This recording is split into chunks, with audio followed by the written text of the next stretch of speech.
Hypocrisy.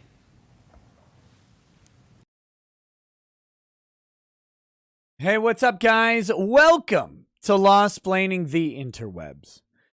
I am your host, Nick Rekieta of Rekieta Law, a small law firm in central Minnesota. How are you? How's it going? My wonderful people, my wonderful friends, my Friday friends. I hope everybody is doing... What am I? Oh my goodness. I hope everybody's doing well today. It's a little bit of a weird day, I guess. It's Friday. It's the end of the week. I don't know if that's I legitimately don't know if that's good or bad or neutral anymore. I don't know what it means.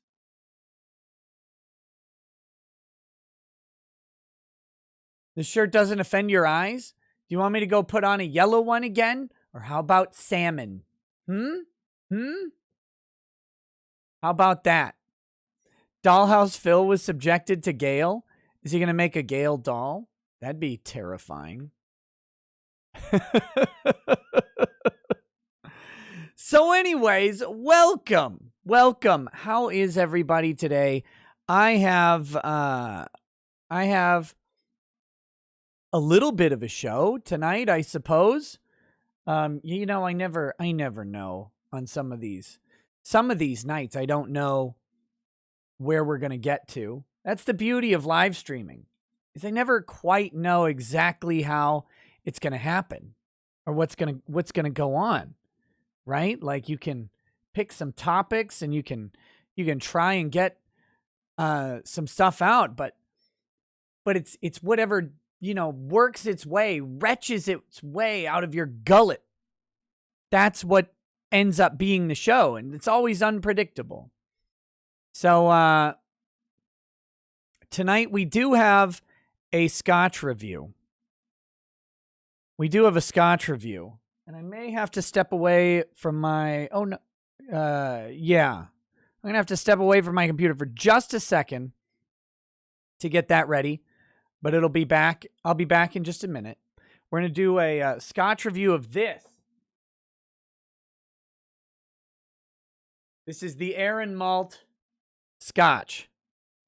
The Aaron Malt. This is finished in Sauternes cask. I don't know what that even is. I don't know what that is. I feel like I'm some sort of degenerate playing at beach, being cultured. But they gave me a book. Maybe it'll tell me. We'll figure that out. Here we go. This is it. It's got a nice color to it. Racist. It's got a nice color. You know what? Actually, we're just going to do 3 hours of watching Jimmy Kimmel impersonate Karl Malone. That's what we're going to do. That'll be the whole show. Hope you enjoy it. Karl Malone. Don't believe basketball is good. So anyway, we've got a bunch of different stories. I've collected a smorgasbord of stories. We've got New York losing their minds over losing a congressional seat by 89 people. 89 of them. Just 89 people. Means that New Yorkers lose a congressman. And that's very, very funny to me. So by 89 people, New York misses out on a congressional seat. And now they're having a fit about it. And they're like, oh, well, we could have, should have, we're going to sue. For what? What are you going to sue over, you dummies? It's not how it works. The census was had. The time for counting occurred. You know what? You know what state got the New York number? You know which state got it? Because that's the thing. New York was the next one on the list. If they would have had 89 more people, it would have bumped off the last seat. That was apportioned. One Texas, one Colorado.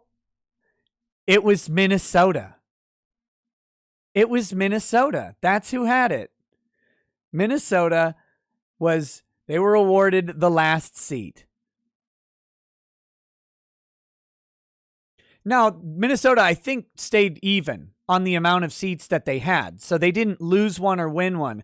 The way apportionment works, and we'll talk about this, is basically there's a math formula for the apportionment of the seats.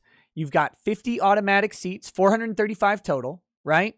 You got 50 automatic seats because every state gets at least one. And then you have a math formula to determine how you award the next 385. But it's weighted differently based on state populations because California has more people per seat than any other state because they have more people in the state than any other. And for some reason, back in the 40s, I think, when they determined this, it was either the 30s or the 40s when they set up this law, they set up that there would only be 435 seats. And so with that, there will never be more or less until that law changes. And so then they have to apportion them out. And they created a formula that weights the seats based on the population of the state. And I don't know the math on it because I'm a lawyer and math is for nerds. That being said, so what they do is everybody starts with one, and then they go with they start awarding them one at a time. And then they just keep awarding them based on population until they get to the last one. And then they get it. And so Minnesota was awarded the last seat. Now, that's because Minnesota and New York had low growth. New York just had lower growth. New York added 800,000 people over 10 years. And that was not enough by 89. And I'm so happy about it. It's so funny because now all these angry Democrats are so mad because they basically lost like 6 House seats that are most likely going to go to Republicans. And so New York's really pissed off about it. And they're like, well, it's because they didn't count illegals in the census. Which they actually did count illegals in the census, which might make me even more sad in general because, again, I have certain and maybe unpopular opinions on where I would like to see immigration policy in this country. I recognize that it is not practical at this point in time, and I'm no way advocating for it. It's so low on my list of things to fix. But despite all of that, what I don't want to see is any sort of privilege of citizenship added to importing illegal undocumented people. That doesn't make any sense to me. It's like, we'll just bring 1 million undocumented people into the state right before the census and get an extra congressional seat. Yeah, no, thank you. No, thank you. But they're mad. They're mad that Trump said we shouldn't count illegals because then they say that chilled illegals from participating in the count. And the magic number that it chilled was exactly 89. And you know what they want? You know what they want? And this is what makes it the most fun. This is what they want. They want to pick up a phone, right? And they want to call whatever the federal census version of Brad Raffensperger is. Remember this guy from down in Georgia? And they want to say, look, I just need you to find 80 or 90 names. We're short by 89. I just need you to find 90. That's what they want to do. They want someone to call and say that to, but they can't. They can't do it. And I'm so happy. It makes me laugh so hard.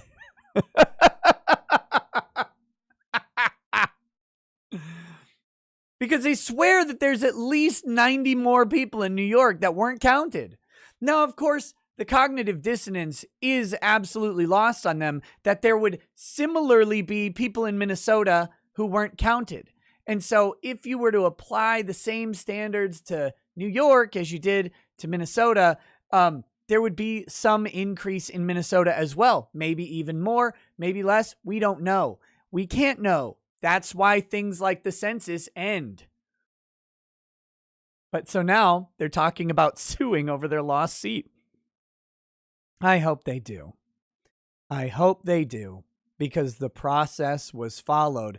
And you know what they're not going to do? Another census. Can't just redo it. Does AOC lose her seat? No, that's not going to happen. But it'll be a mess. It'll be a mess either way. So anyway, we're going to talk about that. I've got this. You know what? Biden is the greatest president and greatest speaker of all time. I hope you saw that there was an 85% approval rating on his address to Congress. We're definitely not going to talk about how even Snopes had to admit that that was wrong. We've got the FBI doing what the government promised they would never do. They promised. I remember when this was happening, they were building these big NSA data centers. And what was in the NSA data center? Oh, just a record of every communication that happens in the entire country, within the country, the stuff that's illegal to monitor, because they collected it. They didn't look at it, though. So it was fine. They told us when they discovered like this giant building that was literally going to be nothing but hard drives. You know, I think it was Ohio or maybe it was Idaho. One of those hoes. I don't remember. It doesn't matter. People found this out and they're like, wait a minute. This is back in like 2009. No, it was after 2009. I think it was after Snowden. And they're like, no. Don't worry about that. It was Utah. Okay, Utah. An not an O.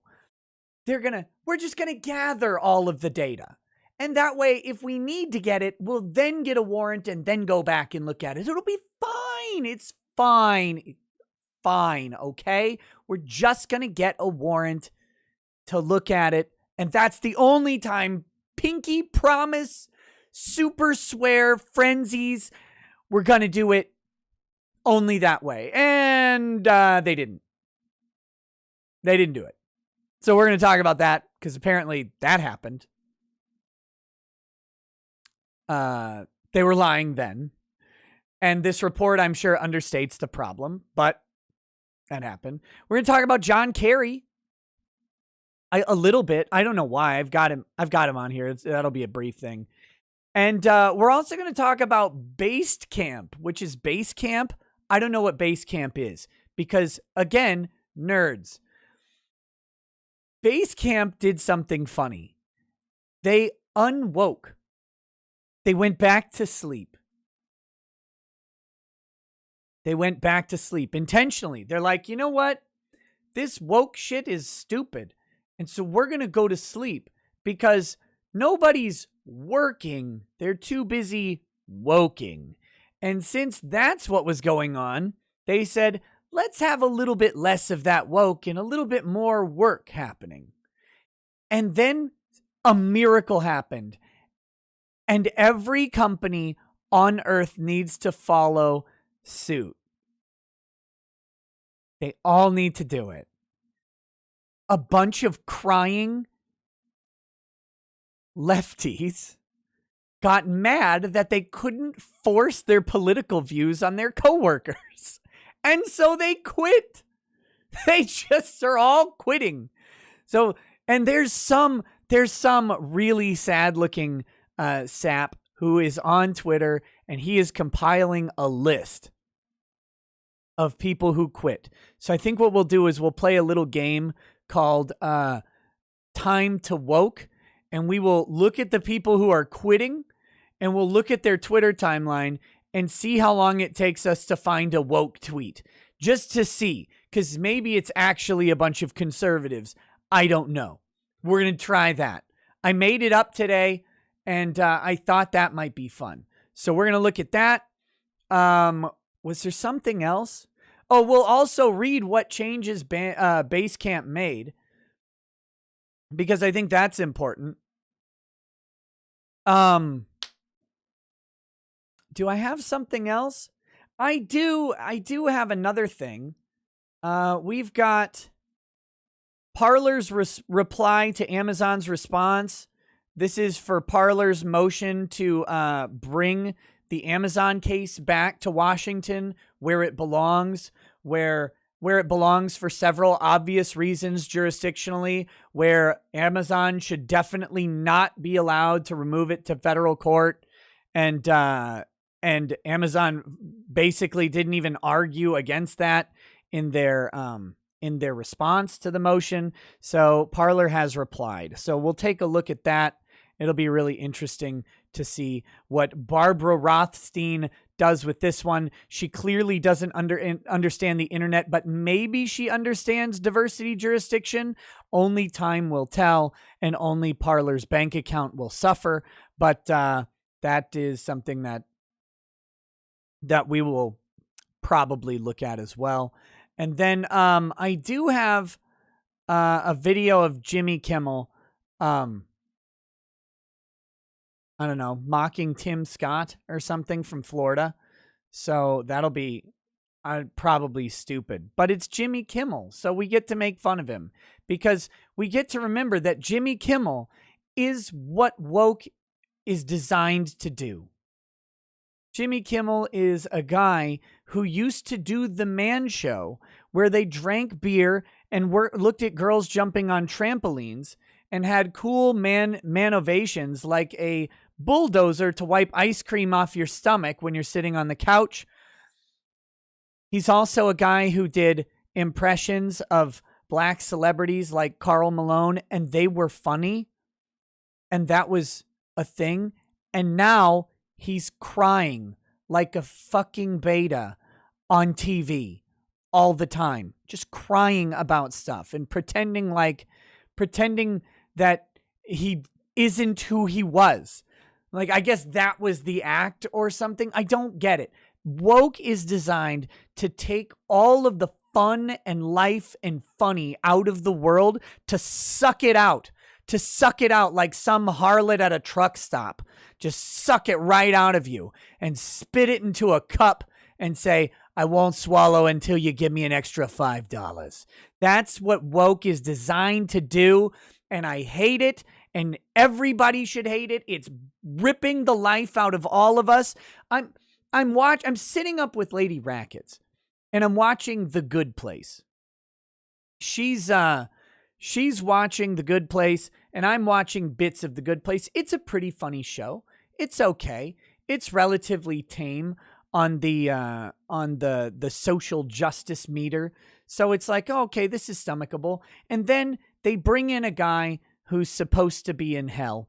And who is he? He's a guy, and he starts off, he's like, oh man, I'm dead, huh? Well, I guess that's good. They started poking around to all my old secretaries or whatever. Wouldn't want them digging up too much stuff on me, so yeah. Or I'm sorry, executive assistants now. Oh, you got to learn all this new terminology.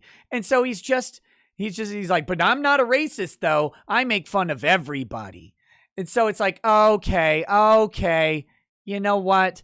Don't do this to me. This show was fine. Don't do this now.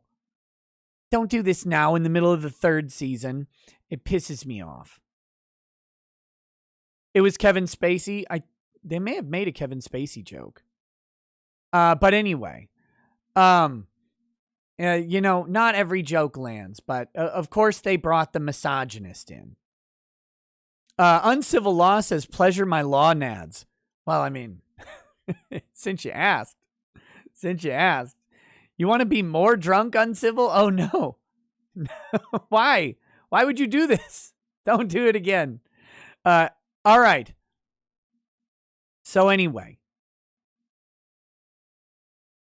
we're going to do some of this stuff, and we'll see how it goes. And if anything else comes up, I'm sure you guys always bring up great stuff in the super chats. So I'm sure we'll have something to talk about there as well. That being said, it's the end of the month. I also did 2 videos today, trying to get back up to a target of 3 videos a day.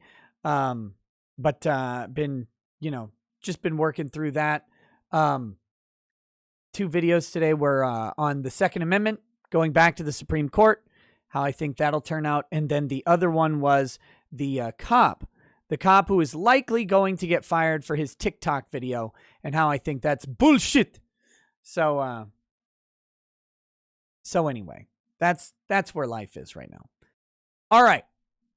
I'm going to go and get ready for this this whiskey review. I'll be right back and we'll get started. So give me just a second.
Okay. All right. So, sorry about that. It was very, very important that I go, and I had to clean out my glass, because you don't want to do a whiskey review with like a dirty whiskey glass. That's silly. That's silly. Oh, thank God. I also was not selected for the most recent Newegg Shuffle. That's good. Whew. I wouldn't want to get a product. That'd be terrible. Mersh gets to be Macho Man? What are you talking about?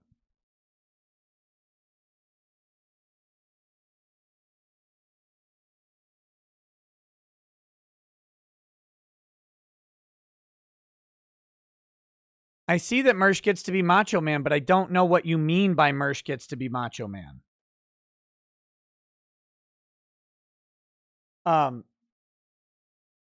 Rag D, you really have 10 3090s?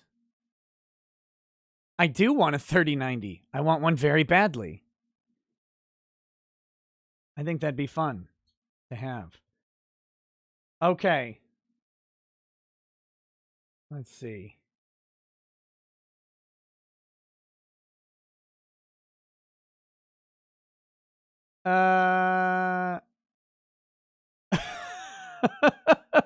You can buy an entire cask of Aaron single malt? What would I do with a whole cask of liquor? Oh my goodness. That would be, woo. This thing doesn't tell me anything about this particular whiskey, so that's not useful.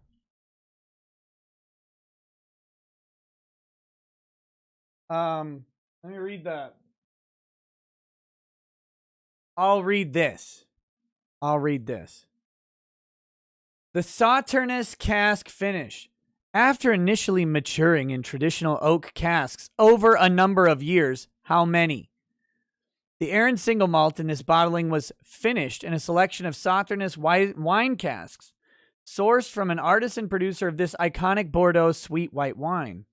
Our master distiller has carefully monitored this period of secondary maturation to ensure the perfect balance is struck between the Sauternes casks and the intrinsic sweet fruity character of the Aaron malt. No artificial coloring has been added to this whiskey, thus ensuring a completely natural and traditional product. The whiskey has also not been chill filtered during the bottling process, resulting in a more flavorsome and full-bodied single malt. And the back says basically the same thing. This is a 50% alcohol Scotch. These run at my liquor store, $97. Your mileage may vary. Ho ho! Oh, that smells delicious.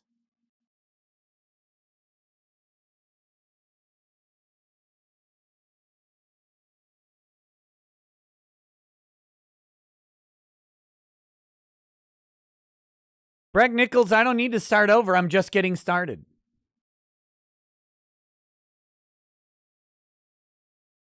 Get Uncivil Law on the stream? Nah.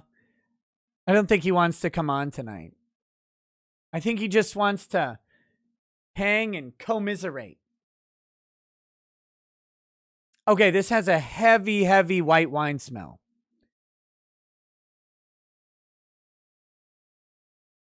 RZQDW, what are you doing here? What the hell are you doing here?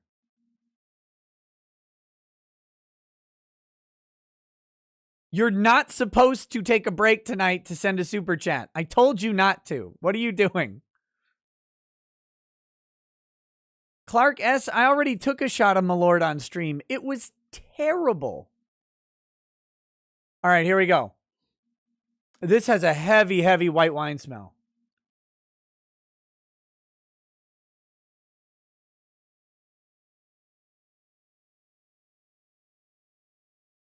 Okay.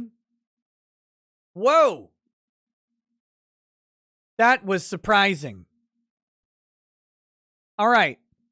So it's kind of a peaty Scotch, not super peated. Definitely not repeated. It goes in, it's very Scotchy, heavy on the whiskey. As you swallow it, it tastes like swallowing a glass of white wine. It is wild. And then it's like the Scotch is fighting the wine in your mouth. I imagine this is how Riley Reid feels.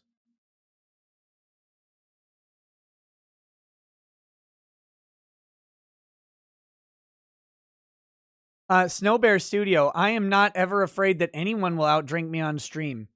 Everybody is welcome to win a drinking game with me.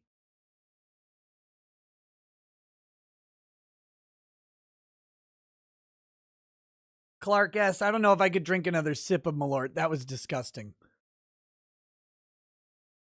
Alex G. Oh, something white goes into Riley's mouth. Okay. Whew, that's good. I'm gonna come back to it in just a minute. That's really delicious.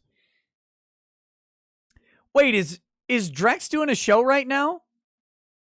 Rude. I'll fight him. Okay, let me get the initial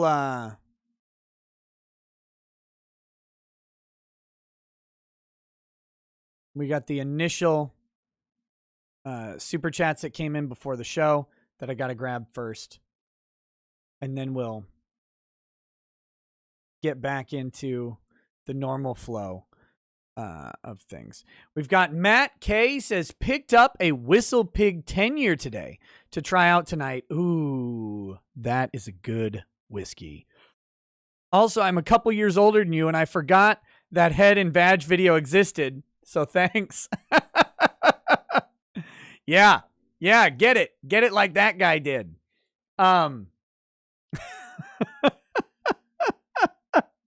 Why is the internet the dragon's treasure?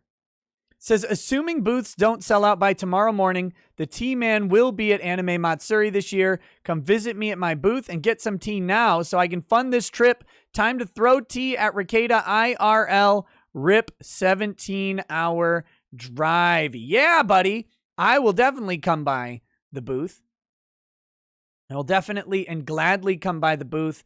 Again, if you're not aware, Anime Matsuri is happening in Houston. Is July 8th, I believe, and that weekend. And I am supposed to be there. I am hosting at least one panel, and there will be some fun guests on the panel. So, come on down. Come hang out. Oh, Drex has Dollhouse on right now. Don't worry, they'll still be going when I'm done. But yeah, come hang out at Matsuri. It'll be fun. I'll see if I can convince Drex to come too. It'll be a good time. Good time in general. I love the show.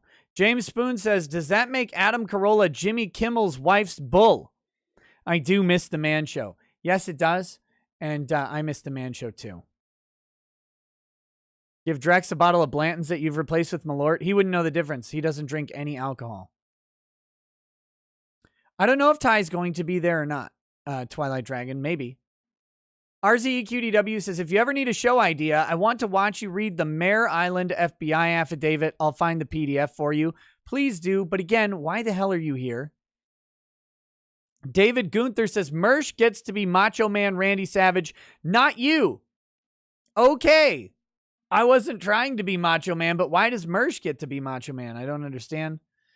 And then Jason McConnell says, Aaron was founded around 12 to 15 years ago, as I recall, by that whiny, fat blank, the Lord of Aaron, who is in no way a creeper who lives full-time in Thailand. There you go. Do you know if the event is going to be mass cucked or not? I have no idea.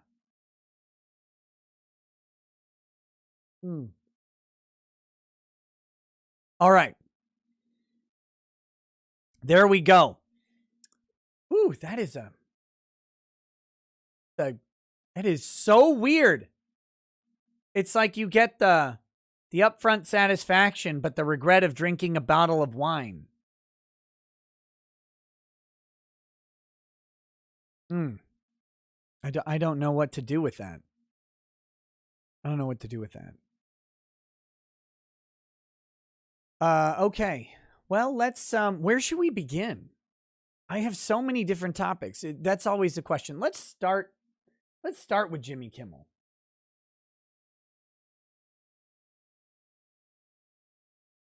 Hold on. I apparently have to get my headphones plugged in because apparently I need to buy an external Bluetooth antenna or something for them. Because internal Bluetooth is trash, I guess. All right, let me get this moved over here. Oh, also, I called Ray Gordon's attorney again today. Again, got a voicemail. Have not received a follow-up email. Have not received a response to my previous voicemail. I've not been served. Nothing has occurred as far as I'm aware in regards to Ray Gordon. I will, of course, keep you updated on the situation as it develops. Right now, I'm just trying to find out if the lawyer who says they sent me a demand letter for $50,000 actually did send me a demand letter, or if that was some sort of elaborate ruse put together by Dumpy McGee. So Why is this beeping? Is this thing on? An amazing thing happened after this. Okay, yeah, this thing is on, so that works. I heard this little beeping sound. I don't know what the hell that's from. This one? That's my button. Oh my God. You'd think I'd remember how to do this at some point in my life, but it's just not true. Okay, so this is from Liz Wheeler. This is Kimmel mocks Senator Tim Scott for being the only black GOP senator. Guess how many Dem senators are black? 2. Dems didn't elect a black senator till 1994. The first black senator in history was Repub. If you're going to talk race, at least get facts straight. No gay facts here.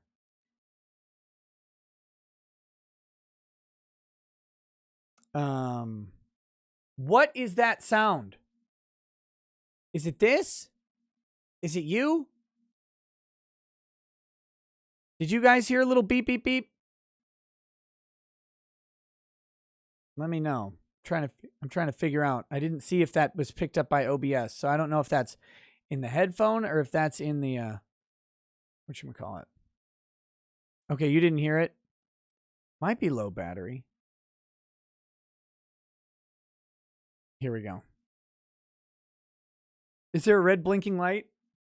Oh, yeah. There's probably low battery. Well, good thing this clip is short. Here we go. After the speech, an amazing thing happened after the speech. Every black Republican senator got together to let the American people know the Republican Party isn't racist. By doubling down on the divisions we've worked so hard to heal. You know this stuff is wrong. Hear me clearly. America is not a racist country. And then Tim promptly returned to the sensory deprivation egg he calls home.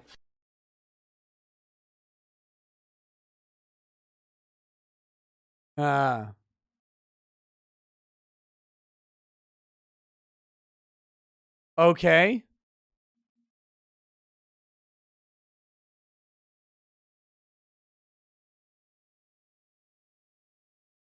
That's that.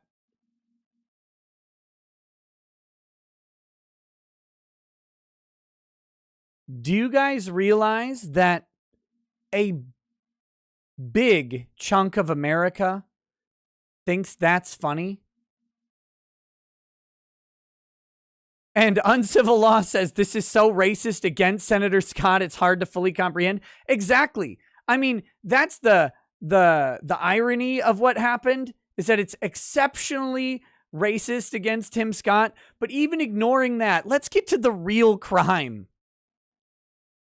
A whole lot of Americans are convinced that that's what comedy is. And that actually breaks my heart and flushes it down the toilet of my stomach right into my balls where the pee is stored. That's what people are like, oh, you know what? I want to laugh, so I'm going to turn on a late night show. Oh, it's that Jimmy Kimmel fellow. I wonder if he's going to bring that charming black man, Karl Malone, on tonight. That's where they go. They don't have anywhere else. They've never heard of anything funny. And so they go and they sit down and they watch that and they go, oh, I heard the audience laugh. I guess I should laugh too.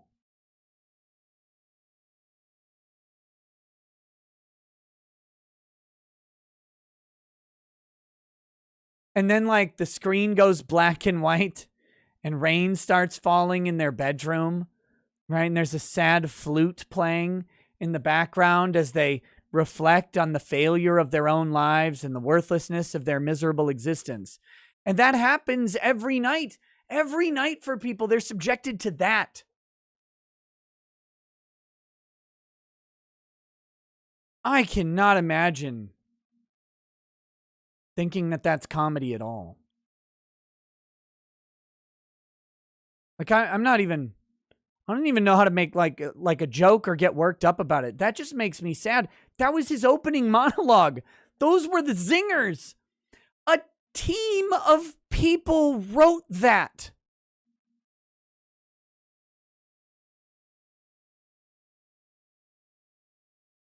team, they had a quorum on the joke and voted that it was the one. They probably had other candidates, and they picked that by joint decision. Comedy by committee should be illegal.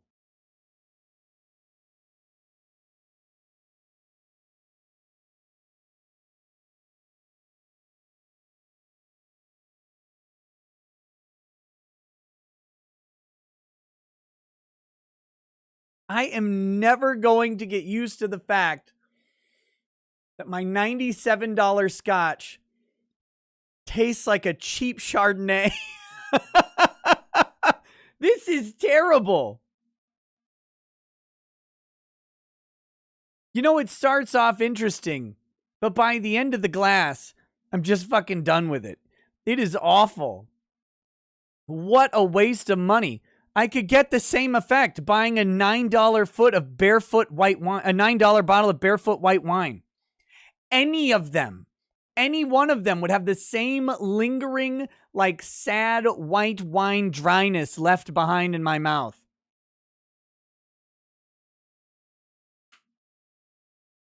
Oh. Whew.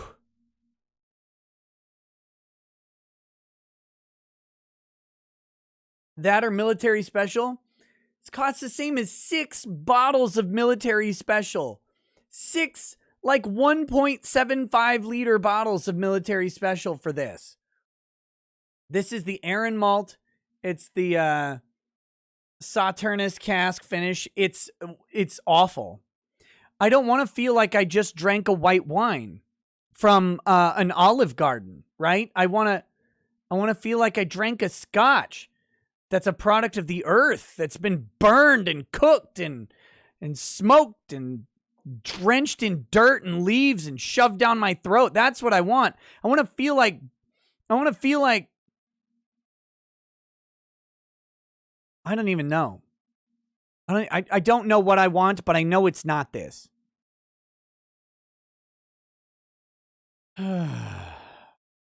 Okay. See what we've got. Oh, we do have Tom Arnold says, thank you for proving America is a racist country. Do you remember Tom Arnold? Not many people do.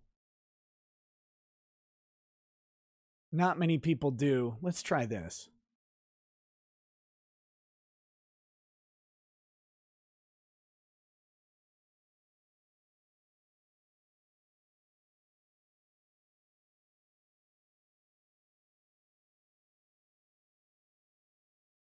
Oh, this motherfucker did it.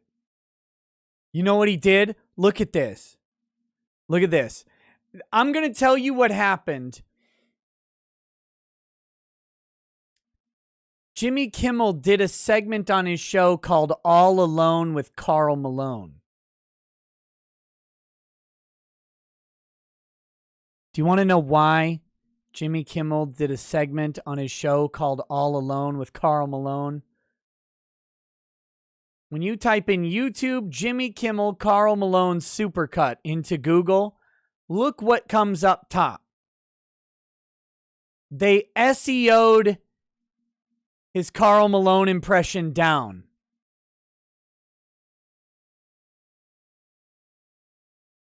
They SEO'd it down. Pathetic.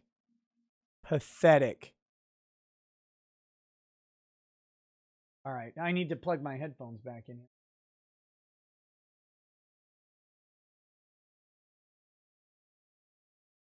God, these people just suck. Here we go.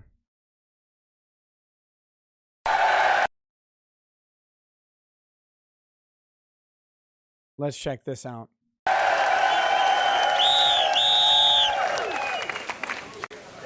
Sometime at night, Karl Malone look up in the sky and say, what the hell going on up there? Do UFO live on other planet, phoning home like E.T.? Karl Malone read on TV about white people getting deducted by alien, sticking all kind of hell up their butt. And that's a damn thing.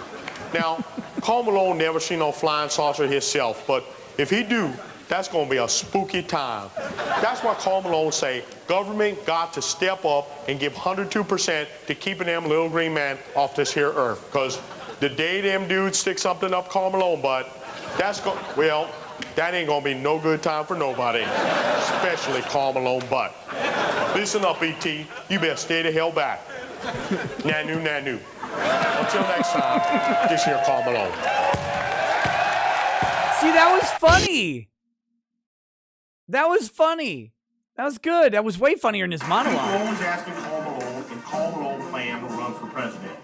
Now, I will admit that thought half crossed Karl Malone's eye, but here's my whole thing. That's a hard job. Giving out speeches, meeting with world leaders. How in the hell Karl Malone is supposed to talk to world leader of Japan? Karl Malone don't even speak Japanese. And then trouble with them chubby interns trying to get their mouth on President Private Part. That's a big old headache Karl Malone don't need. Besides, the White House nice, but no way Karl Malone gonna live in Dallas. Thanks for offering them. Until next time, this here Karl Malone. The Dallas line is good. That's funny. Why? Oh, God. He should have just stayed funny. Just make the jokes, you funny man.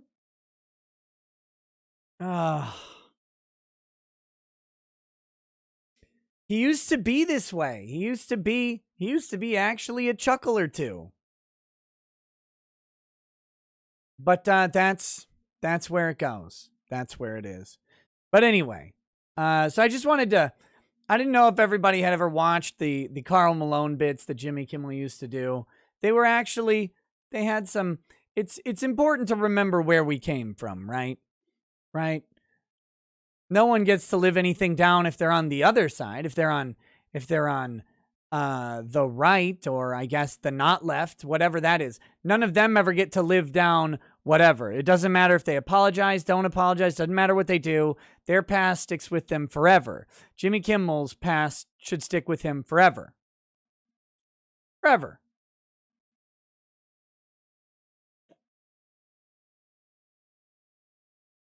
The Roz Rodriguez, you can't lie about the likes. You can't do that. That's cheating. Okay. So that's Karl Malone. I don't have a ton to say about that. I just wanted to point out Jimmy Kimmel being a massive hypocrite. He's also a pile of garbage. The Man Show was great.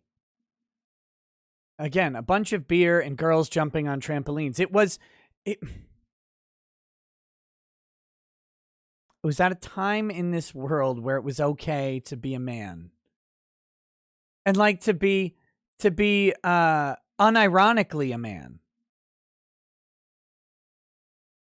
We're going to look at some men in a minute with this Basecamp thing.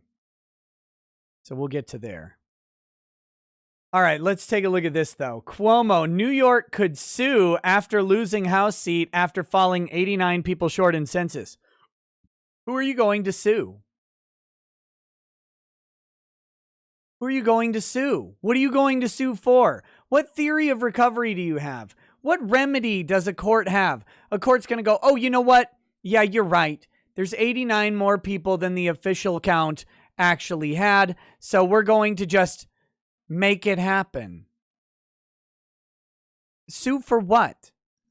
New York is considering a lawsuit after losing a representative in the House amid a census that saw the Empire State fall just 89 people short of keeping all its seats. Governor Cuomo called on Attorney General Letitia James. Woo! Let's have some more of this crappy white wine.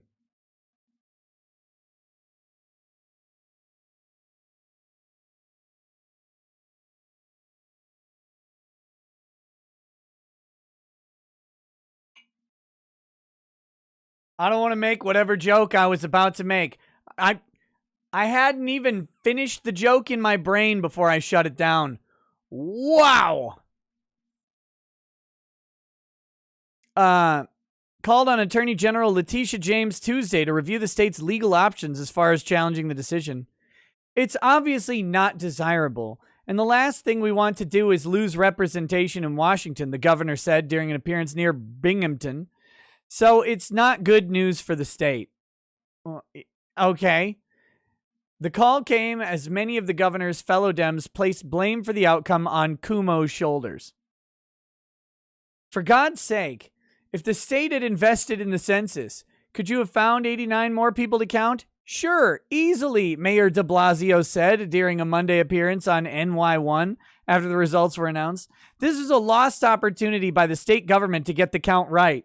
Who are you going to sue? You're going to sue. You have the mayor of New York admitting that it's the state's fault that the state didn't count enough people. So you're going to sue the state? Is the state going to sue itself? Is that what's going to happen? Oh, I know. Diamond Duck figured it out too. If we hadn't killed so many old people. Oh, if you just not shoved 90 people into your COVID chamber, gas chamber, nursing homes. If you just hadn't done that,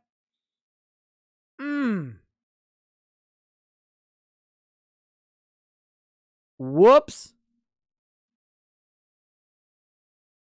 By the way, I never even got a census thing. Like, I never got one in the mail. I don't know why. So a census worker came to my house and interviewed me at my door with proper social distancing and stupid gloves on and entered all my information into an iPhone. I didn't fill anything out. But they came and they're like, we need this info. It's like, maybe. I'll go question by question. It was not a him, that was a her.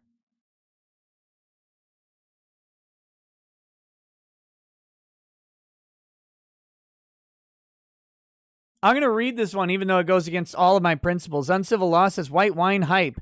Is Chenin Blanc, Albarino, or Sancerre best white wine? I don't know. I don't know what any of those are. I'm pretty basic on wines. I like a wine without nitrates. How's that? Nitrates start to give me a headache.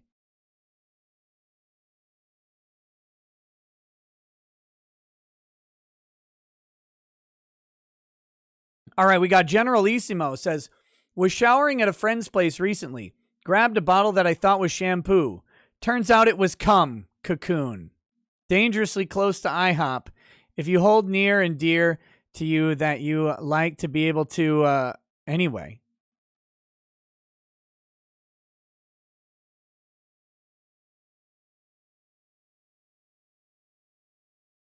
That's horrifying.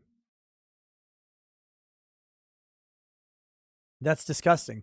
Tina says this country is so effed. I think they're going to get the seat back probably by citing fraud. We'll see. We'll see. Let's see what's next. Senator Zelnor Myrie went on a lengthy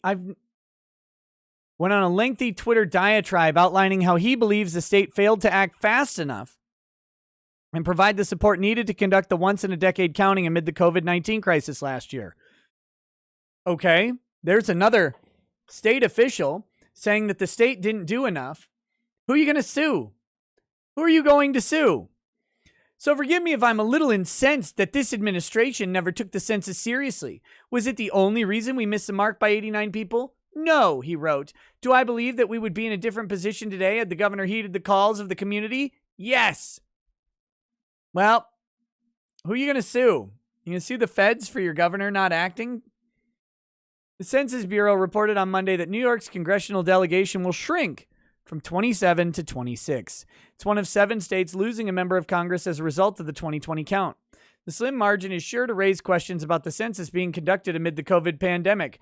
Oh, I'm sorry. It says every 10 years. So that's when they do it. The ramifications will play out as New York's redistricting process gets underway. An independent commission will helm the redistricting, but could wind up deadlocked, which would mean the Democratic-led state legislature then takes over redrawing lines for legislative and congressional seats. The loss isn't due to population decline, as the Empire State added about 800,000 residents and now boasts a population of more than 20 million. The issue is that other states grew at a faster rate over the past 10 years. Yeah, that's because people don't want to stay and get taxed into oblivion. Why do you think the next state was Minnesota? That's why Minnesota was the next state before New York. The Minnesota got the last seat by edging out New York because people also don't want to stay here because a 12% income tax from the state is kind of like getting a jail cell with Thunderdick. It's awful. God, the state sucks. Cuomo blamed the fact that New York lost out on a House seat by only 89 people on the Trump administration's efforts to not count undocumented immigrants. You had people who were nervous to come forward. You had undocumented people who were nervous to come forward, the governor said. I do believe the federal government had a chilling effect. Sure it did.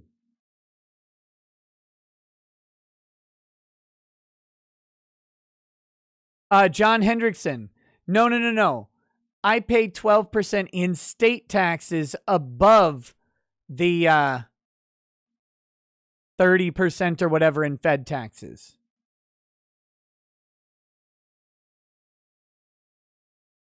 That's just state. CJ says, great, let's do a recensus. I bet all the flight from California and New York would make up those votes. As a matter of fact, I wish they would. I bet they'd even lose even more while Nevada, Florida, Texas, and Tennessee would gain even more. Probably. Uncivil Law says, do me a solid and just cover all the states that lost seats and those that gained. What are all the changes that occurred as a result of this census? Oh, yeah, we can do that. It's a funny story, actually. Hold on. Here we go. Oh, hold on.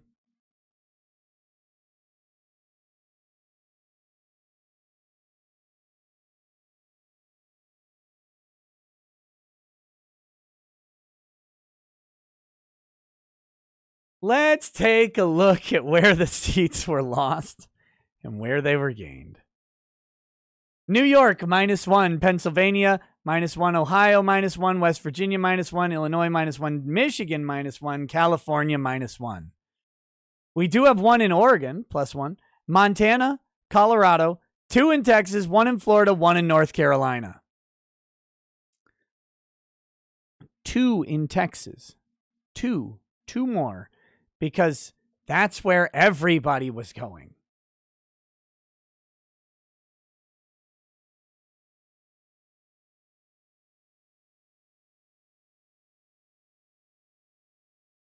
So the other interesting part of that is who gets to control the redistricting in each state, which I don't know off the top of my head, except for Texas is going to be controlled by a Republican legislature redistricting. So they're going to gain at least 2 Republican seats. I mean, they may write out a 3rd Democrat. I mean, who knows what they could do. But it depends on where the actual power is. Montana's going to be red. That's not going to change. I think North Carolina and Florida are safe red bets as well. Oregon, probably not.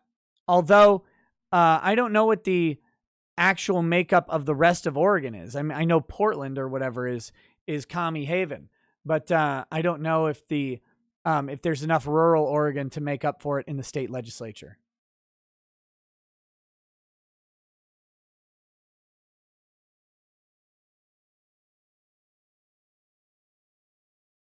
So anyway, that'll be a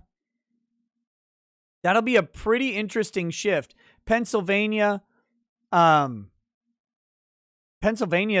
think, got a Republican legislature. I think Ohio does too. Michigan does not. Illinois doesn't. West Virginia might. I don't know. So it depends on how they redo theirs. Of course, New York will, it's by committee, and then it'll be Democrats who end up redrawing New York. So, it'll be interesting to see what seats get kicked out of these states. Generalissimo says, wait. Has everyone already forgotten about Brett Spiner? Cum cocoons, whereby he trapped rampaging minorities at IHOP? How can that not be a thing? Are Gail's words of wisdom lost in the unwashed masses? I mean, was it at an IHOP that he did that? I knew. Oh wait, I was thinking of Zach. I was thinking of the other guy. It wasn't Brett Spiner. I was thinking of Zach Knight. He was imprisoning Angelina Ballerina. Ovid says the Constitution is crystal fucking clear on the answer of the census illegals living within the country, but we all have to pretend it doesn't, because then we have to acknowledge that the 3/5 compromise exists. Cowards. The 3/5 compromise doesn't exist anymore, though. That was actually removed by amendment. So we wouldn't have to acknowledge it, is my state.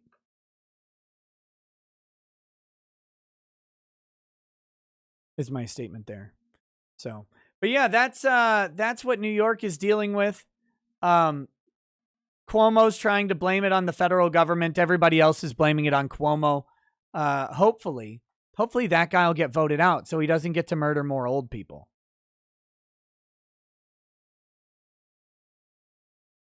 But yeah, so that's fun. Okay. Now, your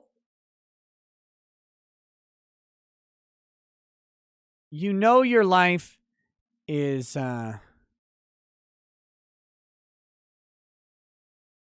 your life as a Democrat president is awful.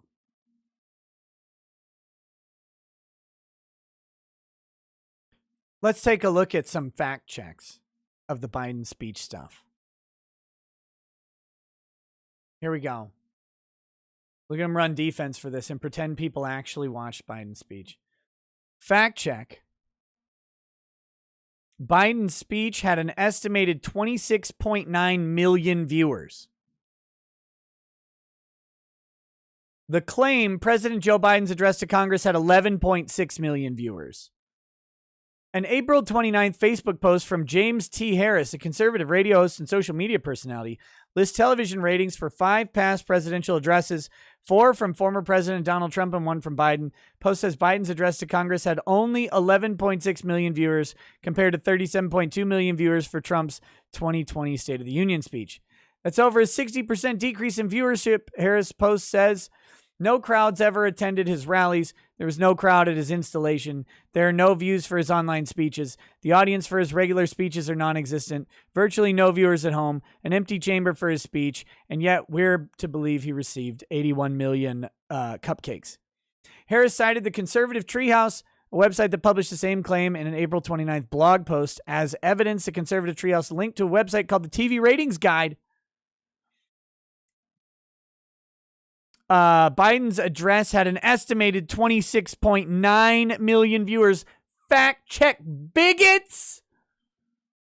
Conservative Treehouse significantly misstated the ratings for Biden's primetime address. President's speech had 26.9 million viewers, not 11.6 million.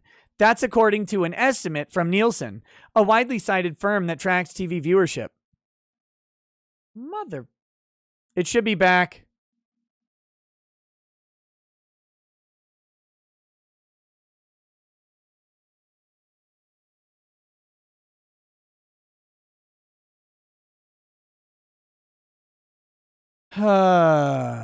There we go.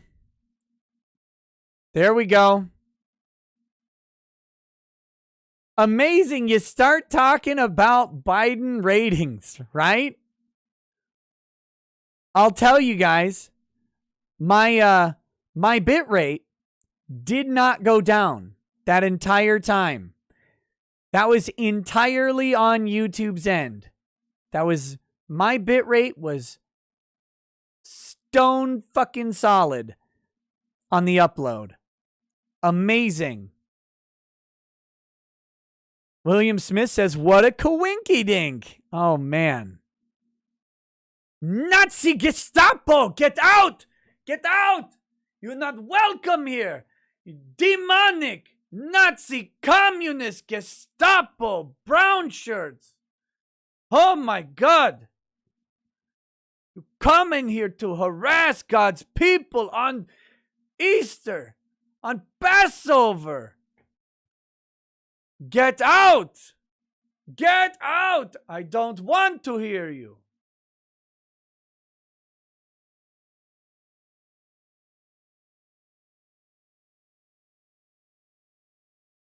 By the way, right now is a really good time to remind people that locals, ricadalaw.locals.com. Go click on that for free. There is no obligation to pay, and every single day you will get the notification for this stream because, believe me, I have seen what YouTube has done to this channel, and it is, I try not to complain about it much. It is absolute fucking bullshit Gestapo tactics, but they do not send out notifications. They don't send anything out for my channel anymore. Check there. Eventually, we'll be multi-streaming to Odyssey. Oh, real quick. Everybody who's like, oh, Ricada, you can't find the live stream button, you boomer. What are you doing, you moron? Let me, sounding like Willem Dafoe from Boondock Saints. Listen to me. Listen to me, you happy little figs. Notice what's not there. There's upload new channel and sync YouTube channel. I do not have the live stream button. It's supposed to be there. The guy told me that it was activated on mine. It's not there. I'm not that dumb. I knew where to look. It's just not there. Okay?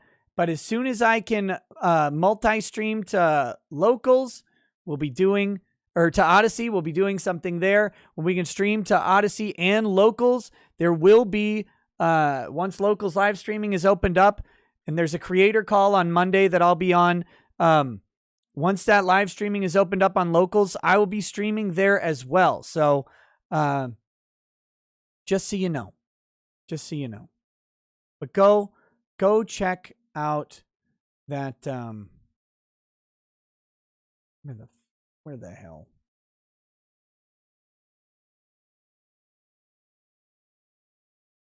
Go check out locals. It's a good time to mention it because, shockingly, I don't think we'll run into the issue of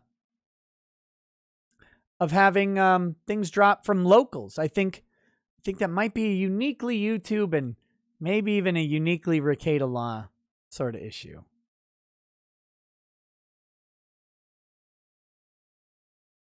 Odyssey pays shit? Dude, Odyssey pays you 20 cents a view. Or no. 7 cents? I think it's 7 cents a view. That's phenomenal.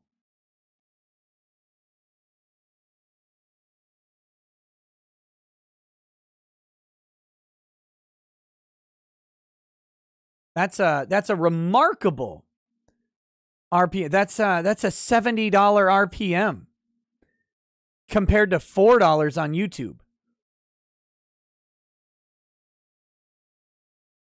Now it's harder to change out LibriCoin. 7 cents is insane. What you get paid on YouTube, what I get paid, I have a high RPM on YouTube because I do political content.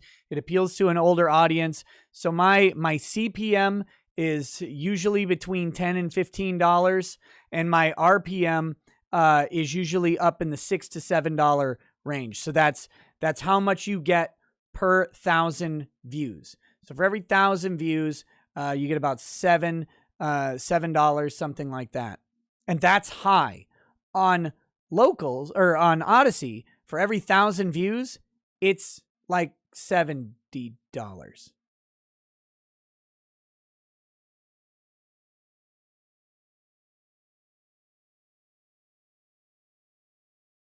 It's crazy. So anyway. All right. So that's according to an estimate from Nielsen. The TV ratings guide estimated Biden's address had 12.2 million viewers. However, that only accounts for 4 networks, ABC, NBC, CBS, and Fox, making Nielsen's count a better estimate for the speech's total viewership. Well, what does Nielsen track? Oh, the 16 networks that aired the speech. All right. Okay. So, TV ratings guide covers ABC, NBC, CBS, and Fox. We're supposed to believe that there's an additional 14 million viewers on the other 12 networks than ABC, NBC, CBS, and Fox. What other networks?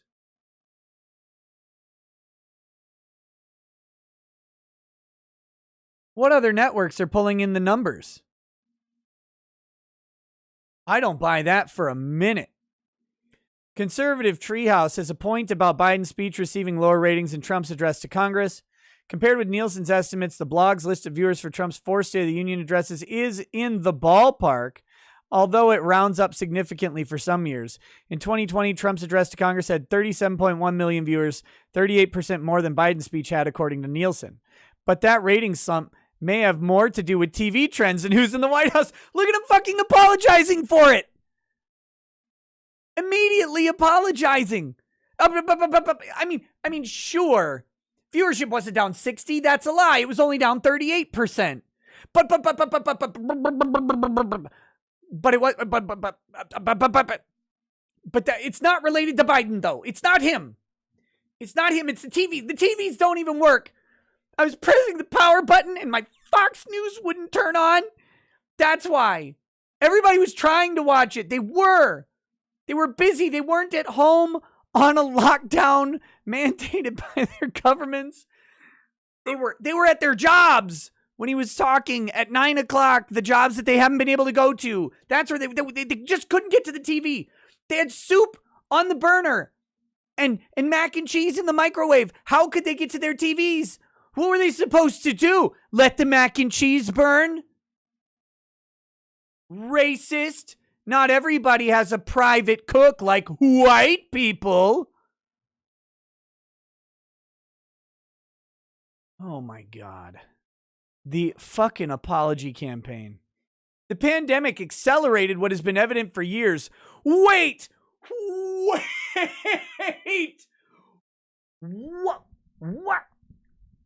Are you fucking kidding me? Listen to this. The pandemic accelerated a drop in TV audiences? I'm sorry, but fucking what?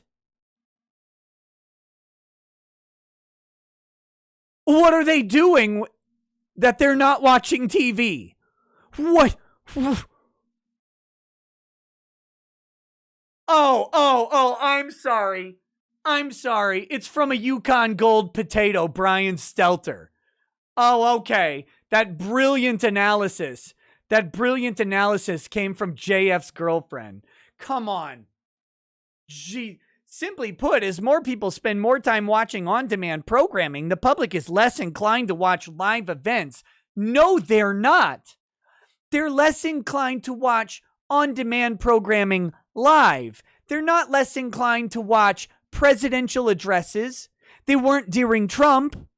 And they're not less inclined to watch live major events. They're less inclined to watch live sporting events, probably because they've gone woke.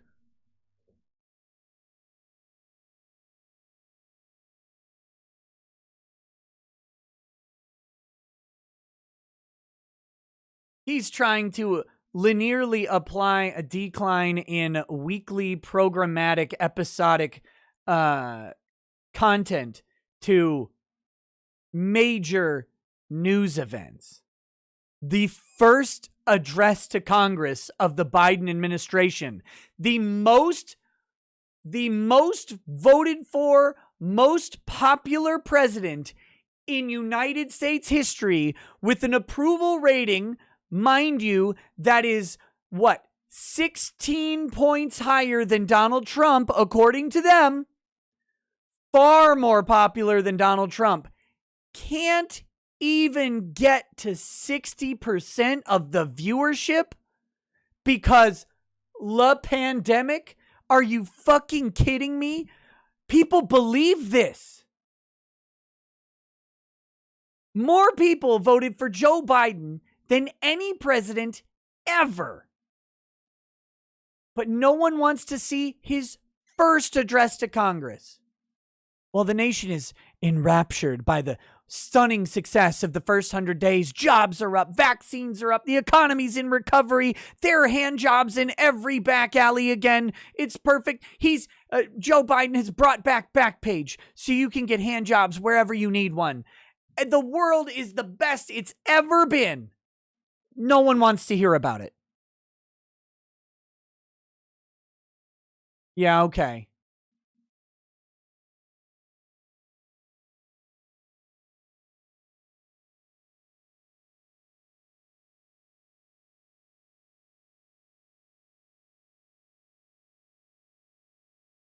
Sagging ratings for award shows like Emmys and the Oscars have underscored this trend. No, even if... Okay, Brian Stelter, look, I know that an empty soda can has more substance than your mush mind. I got it. But let me help you out.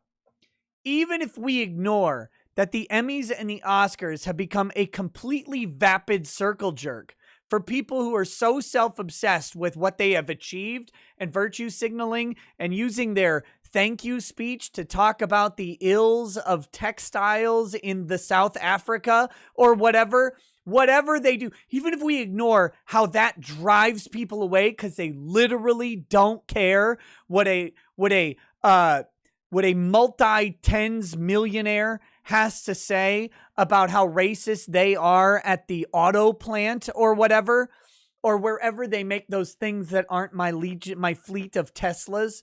Like, despite the fact that the modern aristocracy celebrating itself just turns off the middle class entirely, let's ignore that and just go ahead and point out that the Emmys and the Oscars had nothing to offer because there weren't any new shows or movies.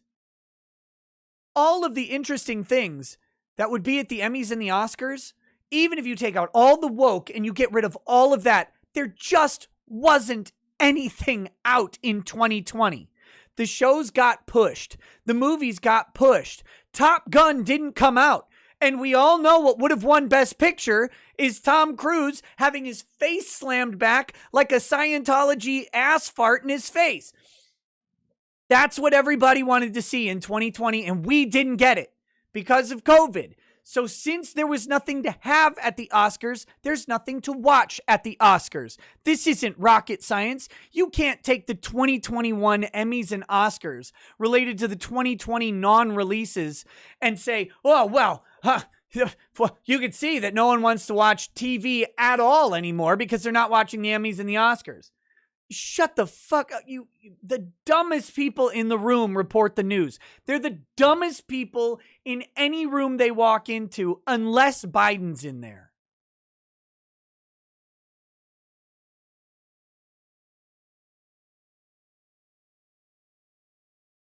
Nielsen's ratings also don't capture all the ways people can view content online. The most watched State of the Union address from the presidencies of Barack Obama, and George W. Bush, when internet streaming wasn't as popular, topped 52 and 62 million, respectively. Oh, well, if only there were a way. If only Nielsen had a way to tabulate view counts on major broadcasts that happened online.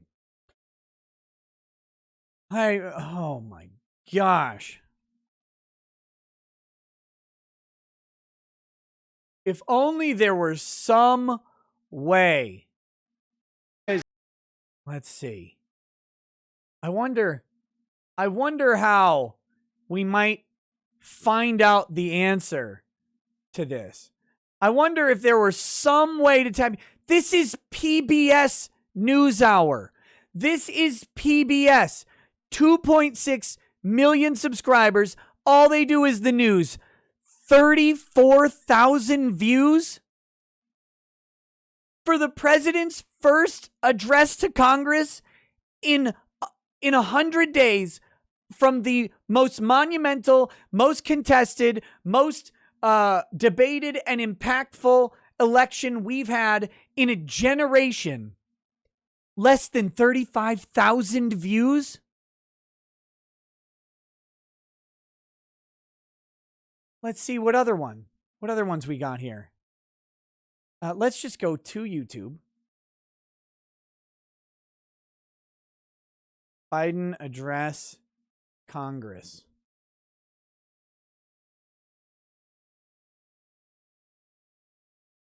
Here's the stream, had 279,000 views. Okay, so that's good, I guess. Streams get different and inflated view counts, by the way, but we'll just take it. Here we go. CNBC, 320,000 views. C-SPAN, 200,000 views. Wall Street Journal, 89,000 views. If only there were a way to easily tabulate this into some good estimates that Nielsen could make. I don't know how they would figure this out. Bloomberg Politics, 2,400 views. By the way, if a YouTuber did what these places do, if they rebroadcast the same content as much as news stations do, we would actually probably get penalized by YouTube for it.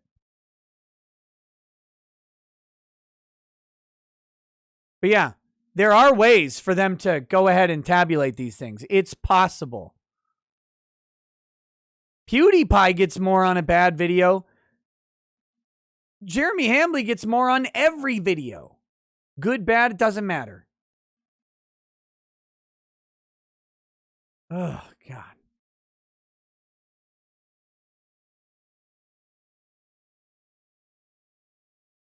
Biden events sparsely attended. Blame COVID.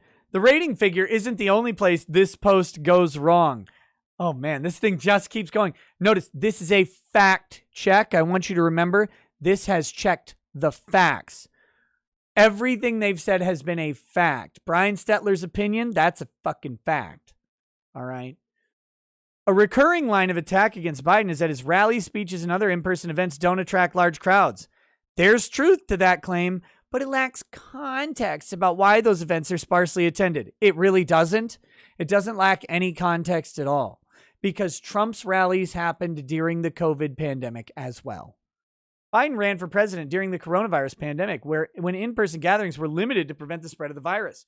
While Trump's campaign resumed rallies in the final months of the election season, which researchers say led to a spike in COVID cases, the Biden campaign held socially distant and virtual events. No one attended the virtual events either. It's kind of like there's a record of who watched anything. In other words, Biden events were small in part because he chose to keep them that way. Yep. No one could gather. No one could even possibly gather at the Biden events. You're right. Like outside. That happened at Trump events, by the way, when they had to limit the inside audience. People just gathered outside. They just hung out outside, screaming. There weren't even TVs sometimes. They're just out there. Biden's April 28th address to Congress was the latest example of a COVID-19 precautions limiting in-person attendance. No more than 200 people were allowed in the House chamber to hear the president speak in a place that can hold up to 1,500. They're all vaccinated, every one of them. Why didn't you have at least every congressman there? All of them are vaccinated. Our rating, partly false. Claim is not literally true.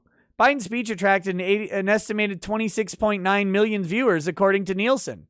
But they didn't use Nielsen ratings, so it's fine. But the address did have lower ratings than Trump's 2020 State of the Union speech. A slump that could be part of the decline in live TV viewers in the U.S. attendance could be, I thought you were a fact check. You've just included Brian Stelter's opinion. You haven't actually said any facts at all. Oh my God. Our fact check sources. Jesus criminy. Okay. So all of that to do this. So I wanted to suffer through that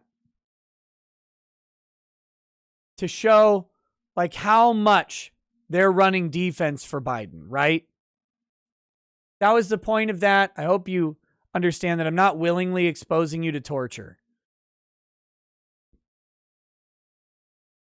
The amount of apologetics going on are off the charts. However, even Snopes had to fact check this.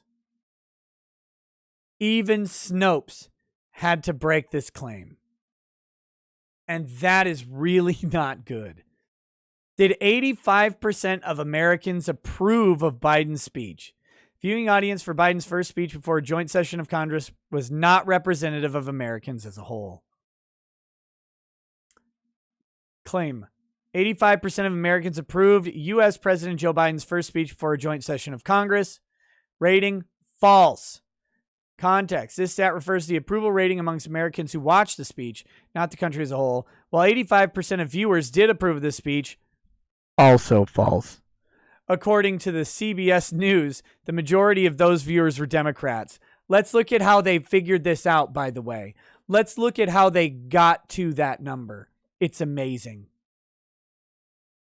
Rob Reiner. Fucking Rob Reiner. On April 29, 2021, the day after President Biden delivered his first speech to a joint session, a message started to circulate on social media claiming that 85% of Americans had approved of the president's remarks. We don't know what percentage of Americans approved of Biden's speech yet, but it likely wasn't 85%. This stat comes from a report by CBS News, who reported that 85% of viewers, not Americans, approved of the speech.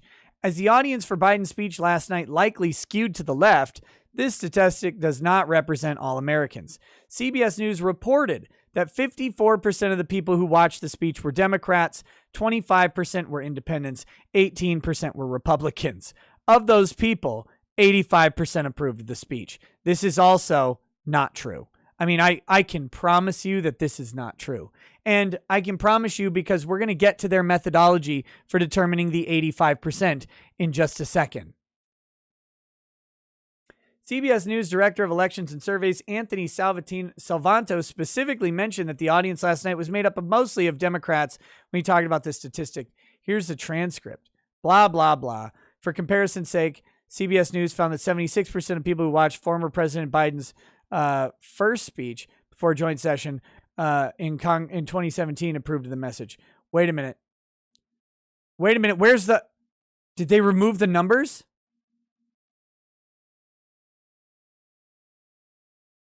Oh, you motherfuckers. All right, I'll do it from memory. The 85%, this breakdown of 54, 25, and 18 was based on a subset of a subset. They surveyed 10,000 people. They interviewed 985 of the 10,000 people. And the 985 people was this sample, by the way. The 985 people, or it might have been 954. It was in the 900s. I don't remember specifically, but it's in those 900s. They make up this amount.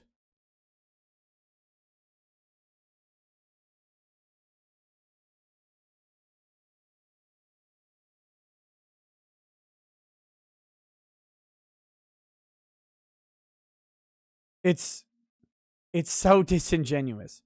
So the 900 and however many people who agreed to be interviewed by CBS to give their opinions broke down 54% Democrat, 18% Republican, and 25% independent or whatever. It's completely ridiculous. But even Snopes had to point out that, yeah, actually, it's not true. It's not true. That's embarrassing. Uh-oh. We got 1,000 likes. That means another glass of white wine.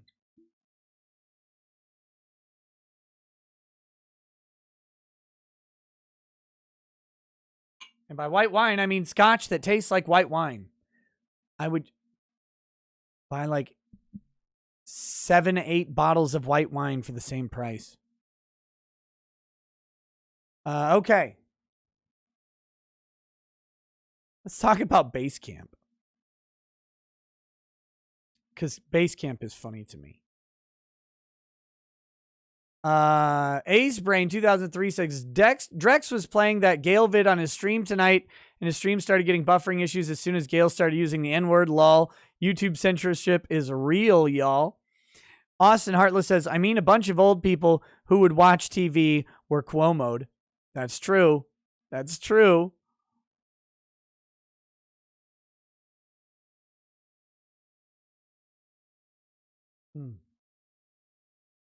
Johan. Oh, shit. Sorry, I missed this. Johan says there's an article in Slate where they finally start to acknowledge the issues Second Amendment advocates have been bringing up for years. You should give it a read when you can. It's a definite tell in the shift of Second Amendment rights in the country. In Slate?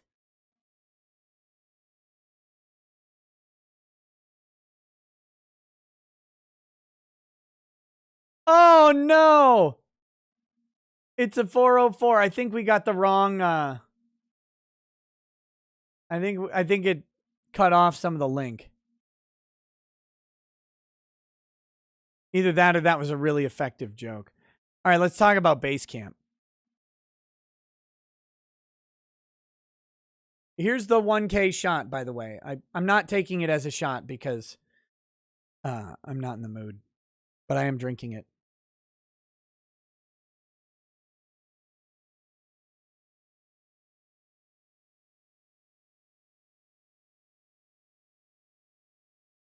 All right, so this is from TechCrunch. It was a shit website. Here we go.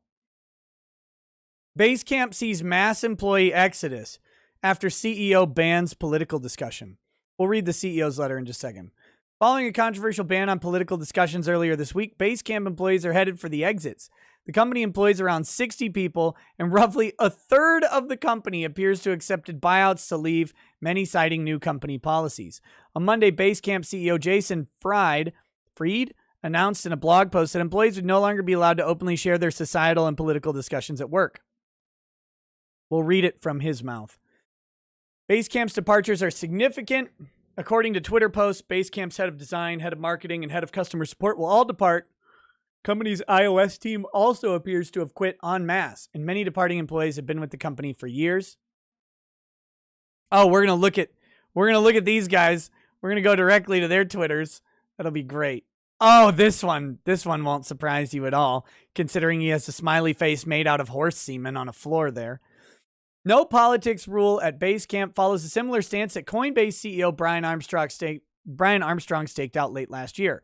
Armstrong also denounced debates around causes or political candidates, arguing that such discussions distracted from the company's core work. No kidding. No kidding.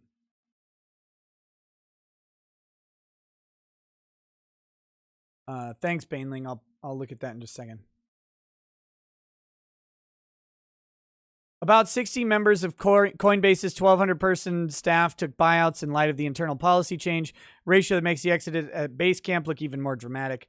Like Coinbase, Basecamp was immediately criticized for muzzling its employees over important issues. You're muzzling them over important issues, and you need to know that that is a macro aggression. We've gone from micro to macro, you racist bigot, and it's not okay. I'm going for a latte and a manicure. Ciao.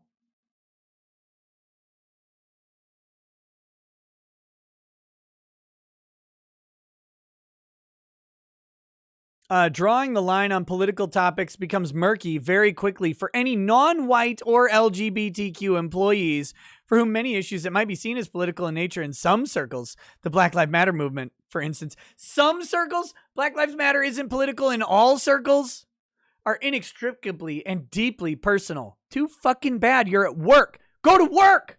Go to work. Go to work.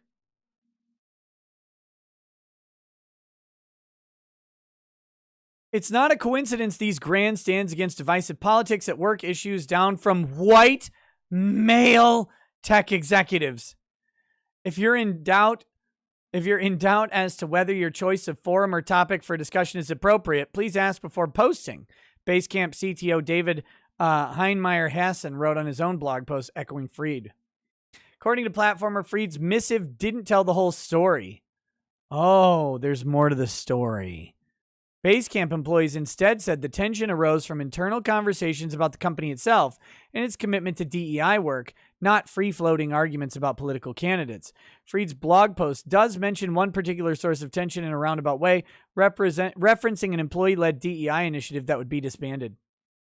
We make project management, team communication, and email software, Fried wrote. We're not a social impact company. What is DEI? What is DEI? I don't even know what that is.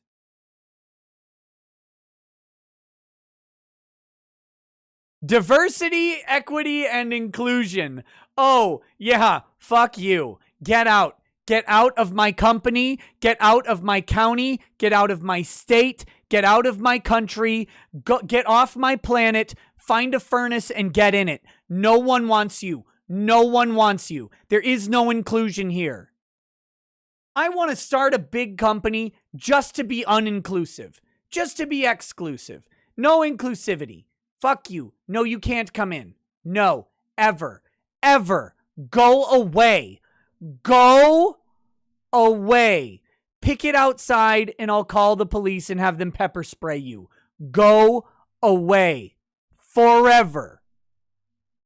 All right, let's take a look at the policy. This is from the CEO. If companies don't follow this model right here, they're going to fail. They're going to die.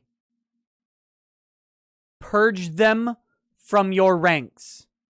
There are plenty of gays, lesbians, bisexual, transgenders, Mormons, black people, Asians, Mexicans, whatever you wanna-kins. It doesn't matter who they are. There are plenty of them that don't believe in this bullshit and are fully qualified to do the job. There are plenty of whatever ism you need, whatever ist you need, whatever you need. It doesn't matter. There's one for everybody. You don't need a woke person ever. Throw them in the river like it's a witch trial. If they drown, well, I guess they weren't a witch, and that's too bad. Get rid of everybody. Purge everything. Be willing to let go of a third of your workforce, because guess what? That third isn't doing the work anyway. Get all of them out. Get them out.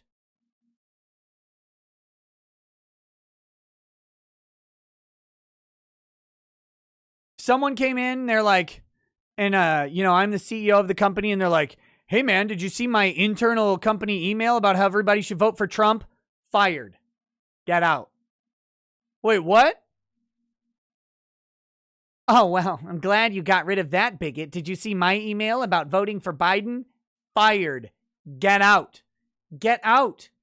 Do it on your Facebook. Do it on your Twitter. I don't give a fuck what you say on your own time. You want to be woke as shit online? Go do it. I don't care. Not on my company email. Not on our meetings. Not on our discussion boards. Not on our project management teams. Get out. Kyle Lenz, stop spamming. I don't understand it. Fire everybody. Fire everybody.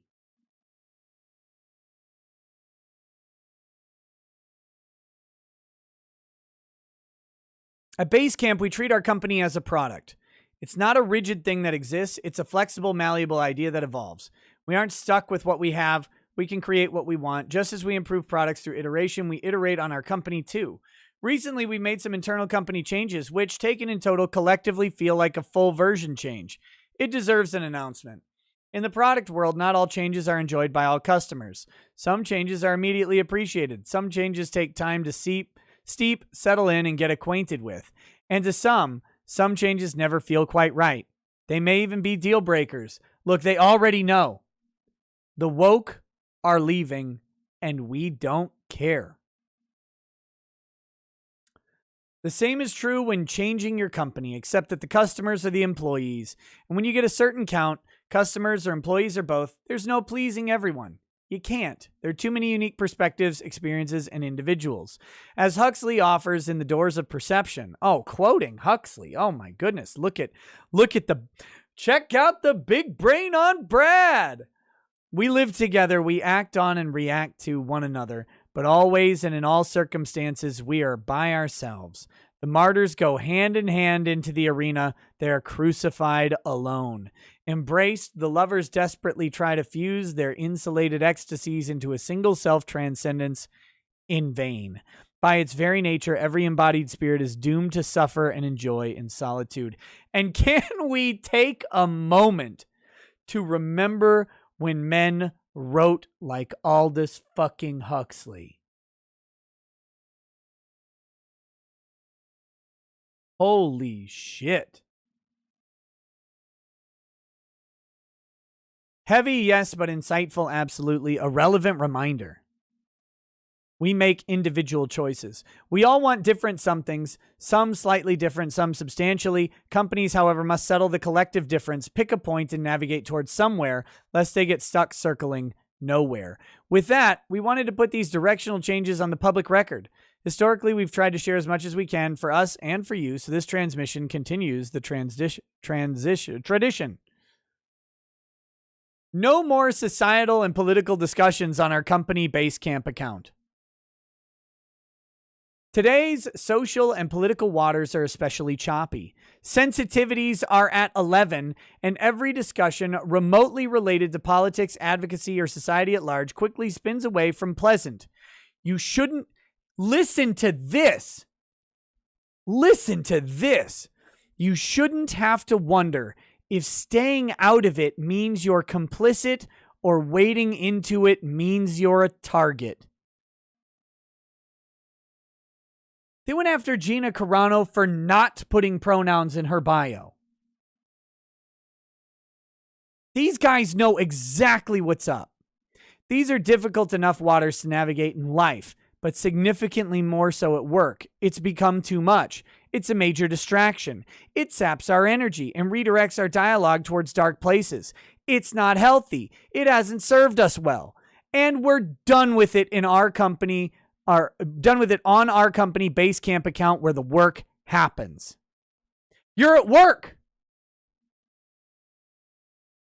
People can take the conversations with willing coworkers to Signal, WhatsApp, or even a personal Basecamp account, but it can't happen where the work happens anymore. Update, David had shared some more details and more of the internal announcement on his Hey World blog. Again, it's literally look, think of what this means. All these people are quitting because they literally cannot talk about this only on the corporate account where work is done. They didn't say you can't talk on social media. They didn't say you can't talk about it at work. They didn't say you can't talk to your coworkers. They specifically said you can. You can even use our platform to do it. Just not where the work is happening, because Jesus Christ, can we figure out this line of code rather than asking if the code itself is racist inherently or latently? That's all they ask to do. All they ask them, just talk about it privately. Even on company hours, even with coworkers. Just not in the main discussion. That's the only rule. One rule, just not where we're just not on the main development tools. Just not there, okay? Everywhere else is fine. I quit. Oh my God, the fragility The fragility of these people. It's insane. It's insane. Oh, Johan sent me the updated Slate article. The other one got cut off. We need to talk about your ad blocker. No, we don't. I don't need to talk with you about shit. Fuck you.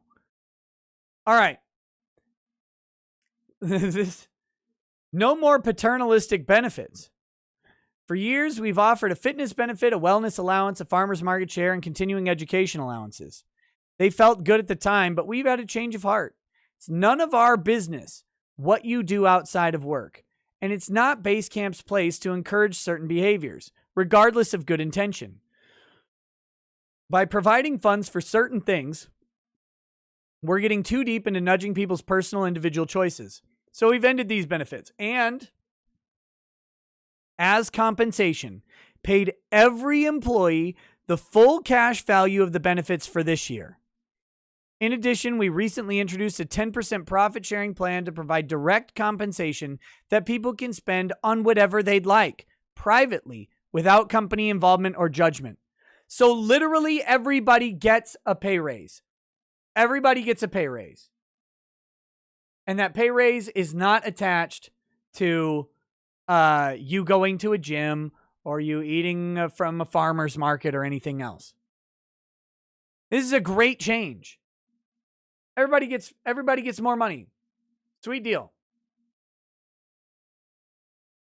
By the way, I don't want to force you to do anything. Do whatever the fuck you want on your own time. Here's more money.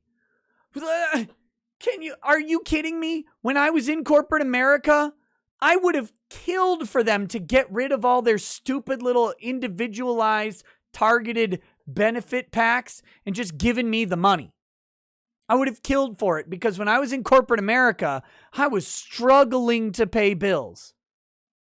I had credit card debt that was out of control because I didn't make enough money, because I had all these damn kids coming up and all that stuff. It was hard. Life was tough. I made a lot less. Things were a lot harder. I had to pay gas because I had to drive to work. Actually, it wasn't me driving. I had to carpool, but I had to pay for their gas.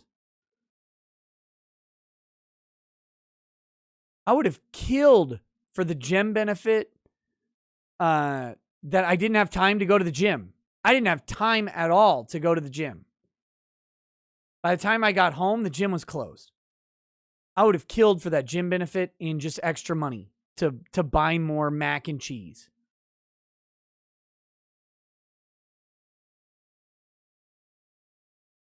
No more committees. No more committees. Whoa! Hey, what's up, Tug? Look at these pioneers of returning companies to work. No more committees. Let's ask the diversity committee. Let's ask the inclusion committee or the health committee or the green committee. Get the fuck out with committees. Why would you ever let a committee into your company? Ever. For nearly all of our 21-year existence, we were proudly committee-free. No big working groups making big decisions or putting forward formalized groupthink recommendations. No bureaucracy. But recently, a few sprung up. Listen to the language. I love this man.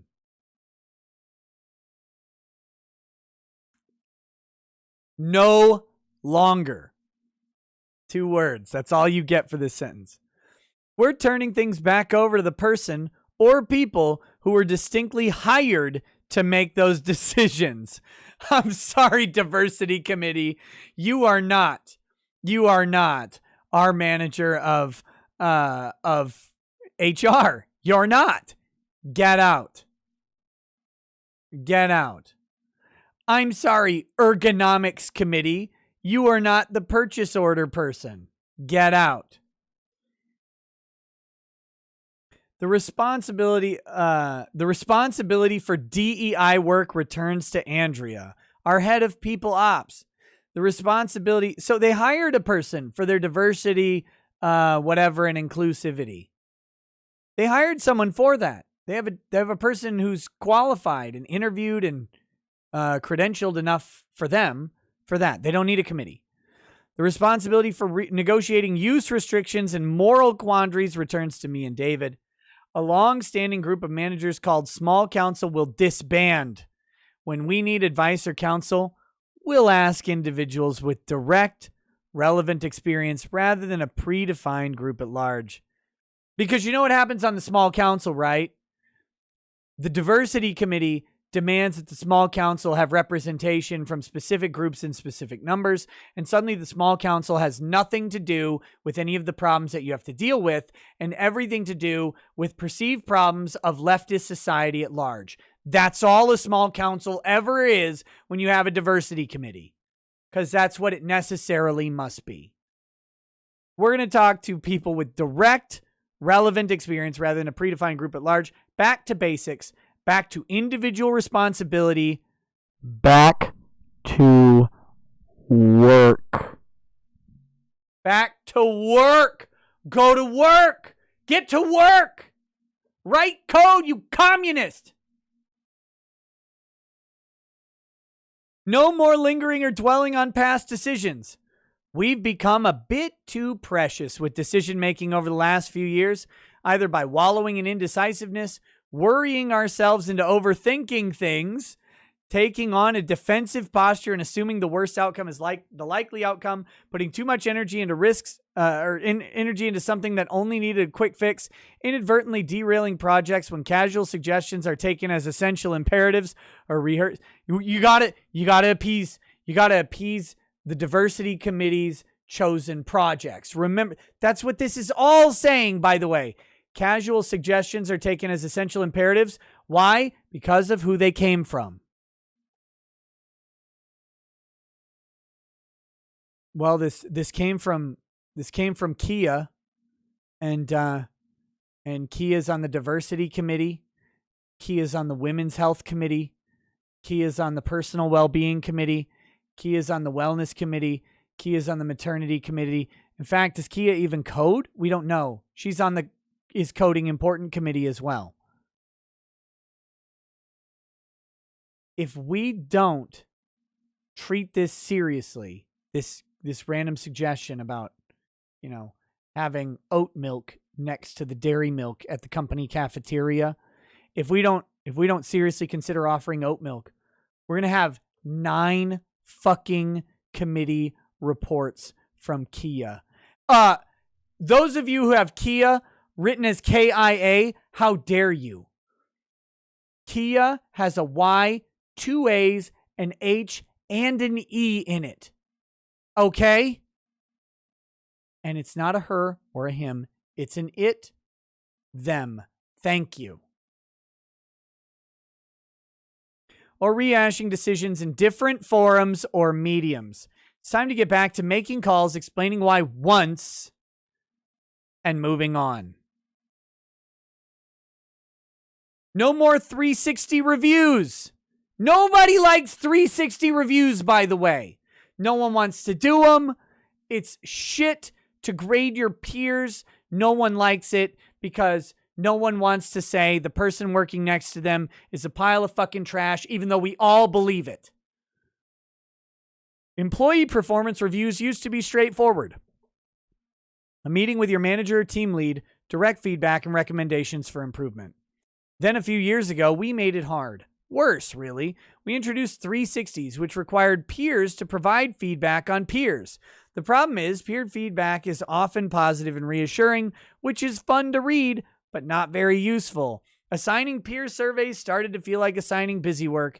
Manager-employee feedback should be flowing pretty freely back and forth throughout the year. No need to add performative paperwork on top of that natural interaction. So we're done with 360s too. Thank Christ. Nobody likes 360s. No forgetting what we do here. We make project management team communication and email software. We are not a social impact company. Our impact is contained to what we do and how we do it. We write business books, blog a ton, speak regularly, we open source software, we give back an inordinate amount to our industry given our size, and we're damn proud of it. Our work plus that kind of giving should occupy our full attention. We don't have to solve deep social problems. Because you make fucking software, you are not Malcolm X.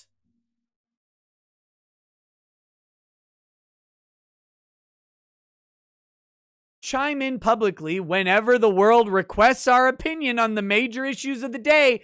Thank you. I never ever want Basecamp. I never want Basecamp's opinion on a social issue. Ever. I never want it.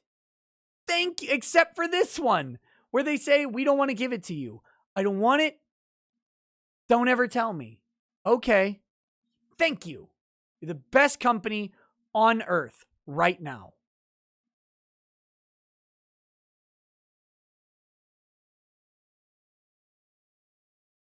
Our work plus that guy. Whenever the world requests our opinions on the major issues of the day, or get behind one movement or another with time or treasure. These are all important topics, but they're not our topics at work. They're not what we collectively do here. Employees are free to take up whatever cause they want, support whatever movements they'd like, and speak out on whatever horrible injustices are being perpetrated on this group or that. And unfortunately, there are far too many to choose from. But that's their business, not ours. Just coomed. I just coomed.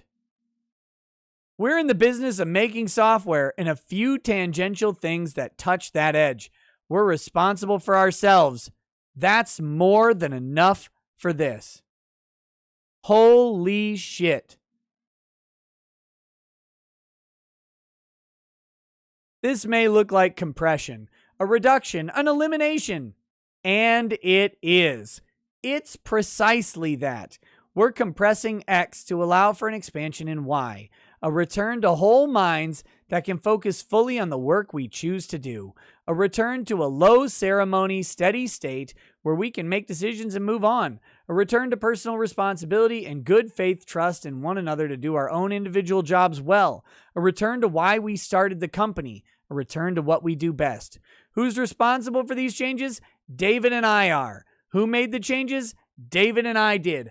Fuck your committee. That's what he just said. Fuck your committees. We didn't ask. We're not asking. And don't tell us. We don't care. These are our calls, and the outcomes and impacts land at our doorstep. Input came from many sources. Disagreements were heard. Deliberations were had. In the end, we feel like this is the long-term healthy way forward for Basecamp as a whole, the company, and our products. When you've been around 20 years, you've been through change. You're used to it and comfortable with it.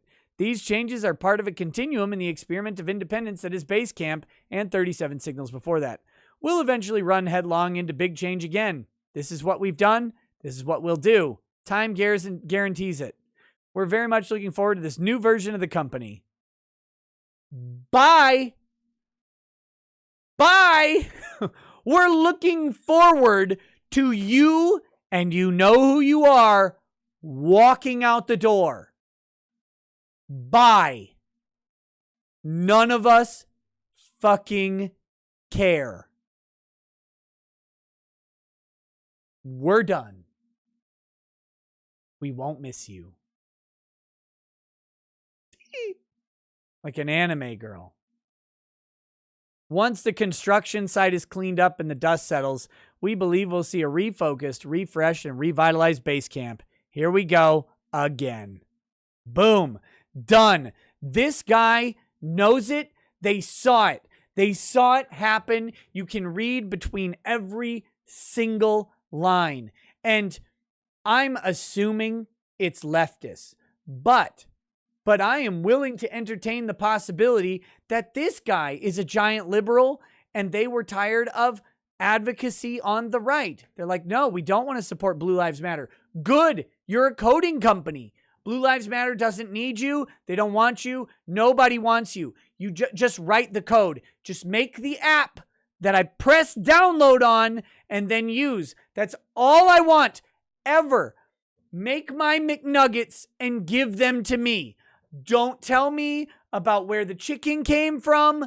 Don't tell me about you only hired black chicken farmers or whatever who planted the chicken eggs in the ground and the chickens sprouted up and then they harvested the chickens. I don't want to hear about it. That's how you get chicken, right? You put the eggs in the ground and water them, I think. I don't care. Make the McNugget.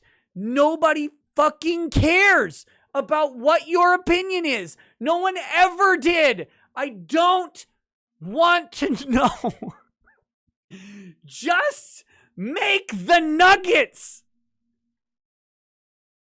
All right. Now for the fun part.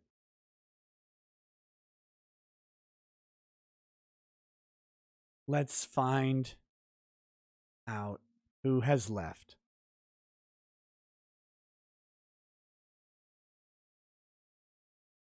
Oh, I'm just finding the Twitter thread.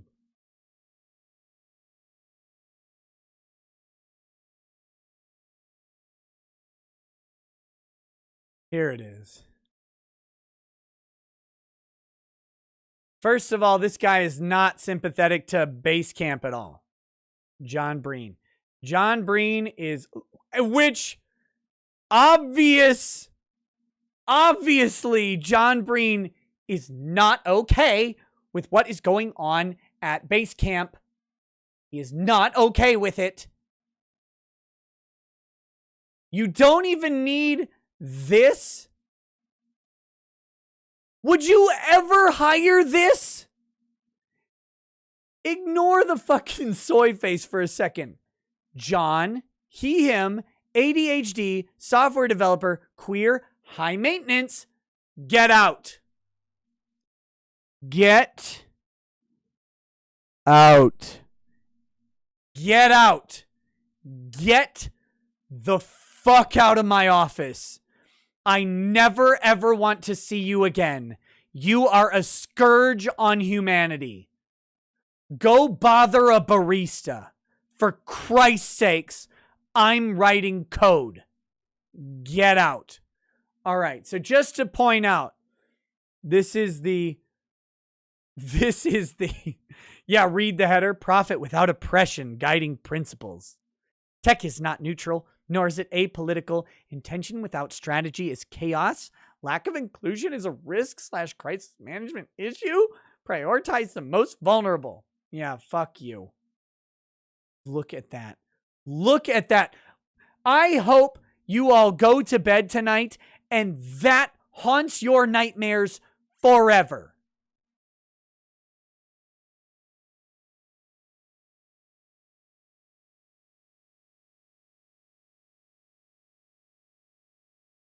Someone chose that as how they want to represent themselves to the planet.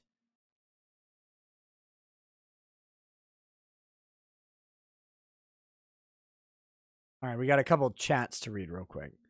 Nix Hex says, company meeting yesterday on Zoom. There was a Q&A chat. 200 question asks. The host only asked the VP 2. Most calling out hypocrisy in forced DEI. Just a reminder, regular people don't guzzle the woke narrative. No, they don't. No, they don't. You know the 80-20 rule? 80% of the work is done by 20% of the people. The 80-20 rule is not limited to work. It's also representative of the woke. 80% of the woke comes from 20% of the idiots. It's the 80-20 rule is not a rule that is exclusive to a particular thing. It applies everywhere. Everywhere.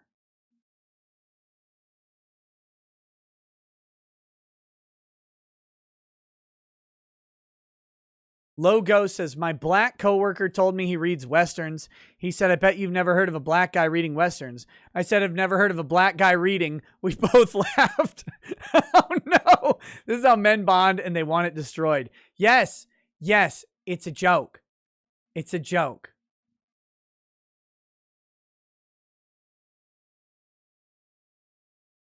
Shannon7733 says, Nick, I worked for the largest online retailer for 10 years and was fired for saying cuss words in private messages to friends at work. Your basic 4-letter ones. DEI woke corporate garbage took over like a plague. You rock. Yeah. I'm sorry that happened to you. You got to get away from those companies. And small businesses, you've got to keep the poison out. No matter the pressure, no matter the loss of personnel, and no matter who the personnel is. I don't care if that personnel is your best friend. I don't care if you guys served in Vietnam and got hand jobs at the Starbucks in Taipei or whatever together. It doesn't matter anymore. You cannot let it in. You cannot. It is cancer.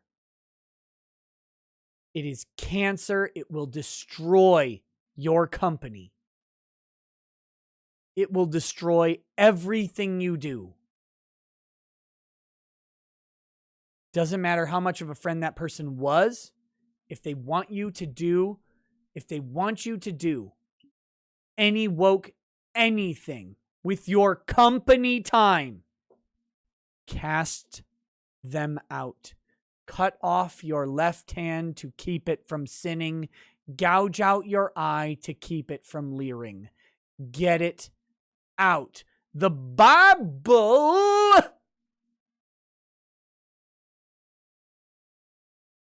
was not wrong. You don't have to believe in the spiritual elements of the Bible, but you have to.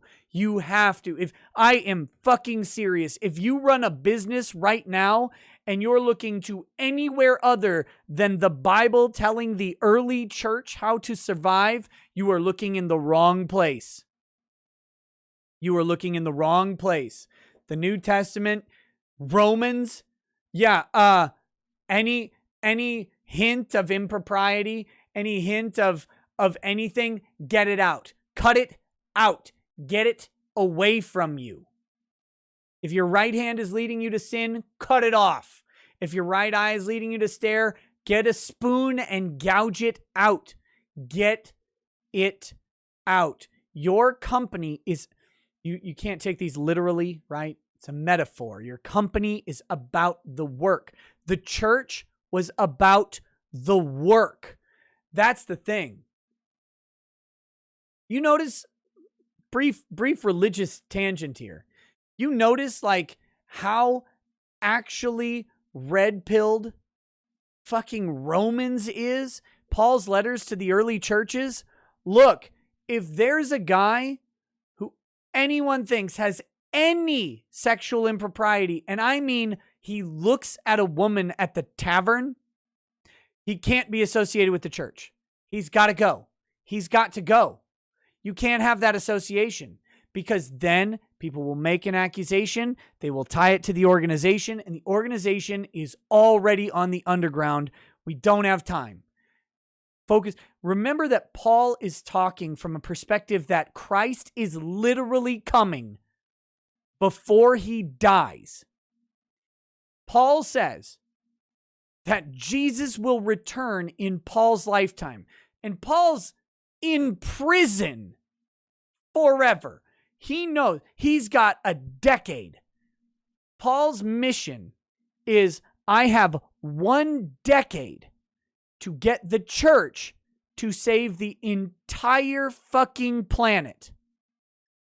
That's all he cares about. If you read Romans, Philippians,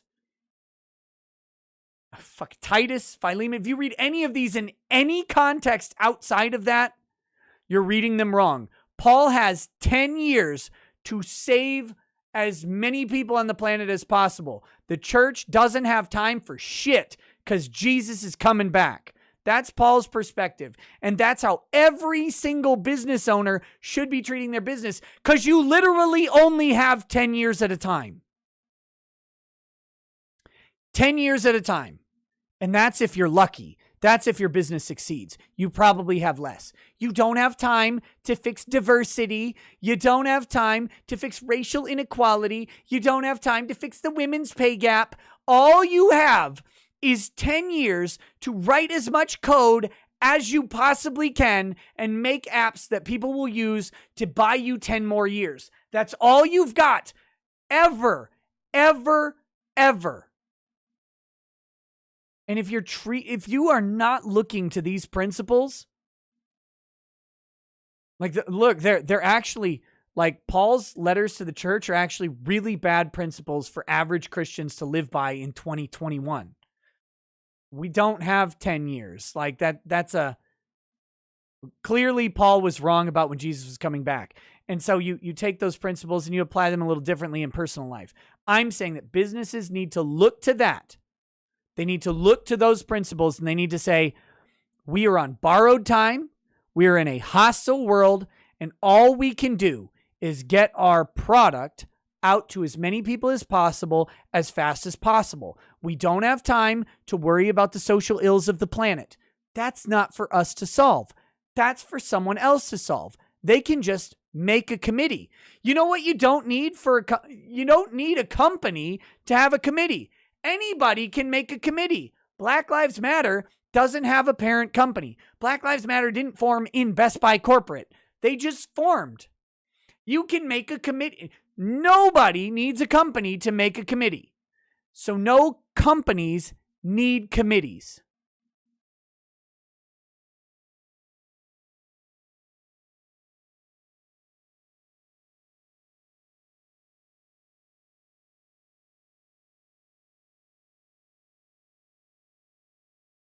I just want to point that out. You don't have time, and you owe it to the people who you employ to try, and your shareholders, if you have them, to try. And your shareholders do not give a fuck about Black Lives Matter from you. They will take the money that they make from your profit, from the dividend, from the capital gains, whatever it is, and they will use that to support Black Lives Matter if they want it. You don't have to. Your job is not charity. Your job is work. Get to fucking work. All right. Let's see. Got a couple more chats here. Generalissimo says, I work with people who lap up woke shit. They talk about Nazis on January 6th, democracy almost overthrown, as if that would end it without a fight. Mention literal defund the police types, and they say there aren't that many. Snuggle Struggle says, it's as though James Damore's red flag to these terrified companies that decided placating / pandering to the woke was a better idea than being called an ist or a phobe. 5 years later must have hit that bottom line hard. I think at Basecamp it must have. Or they're predicting. Bad Vibe says 80% of the squeaking on a shopping cart comes from 20% of the wheels. Always one squeaky wheel. Rotor 13 says, my employer is slowly going in this direction that Basecamp is getting away from. I'm ready to use my Texas Hazelwood Act benefits next month and quitting for a new career as a mechanical engineer. To hell with that. Andrew War Snowboard says, if only we could have cloned Jason Mayhem Miller to remove the poison from society at large in every single capacity. We are doomed. We are doomed. We are. If companies don't wake up, get actual woke, none of this stuff helps you. And it's sad this is coming from me, because I'm not running a company. I don't want to. Could you imagine having to manage a John fucking Breen? Could you imagine opening your office door and he goes, hi, I'm John. I'm high maintenance, as you know, and I'm here to tell you what's wrong today. John, get the fuck out. Take some of those cyanide pills on the way out. Take 2 and don't call me in the morning. get out. Why would you want to do that?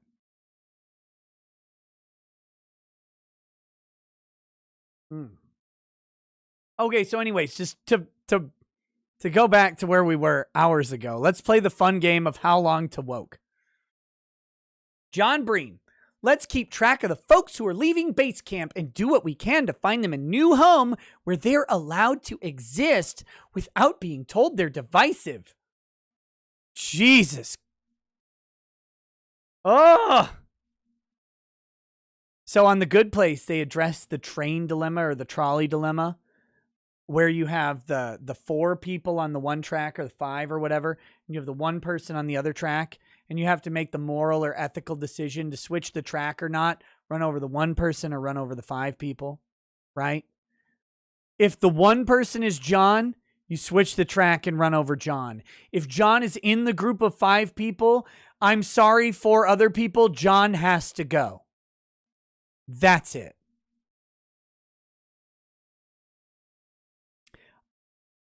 I left Basecamp today.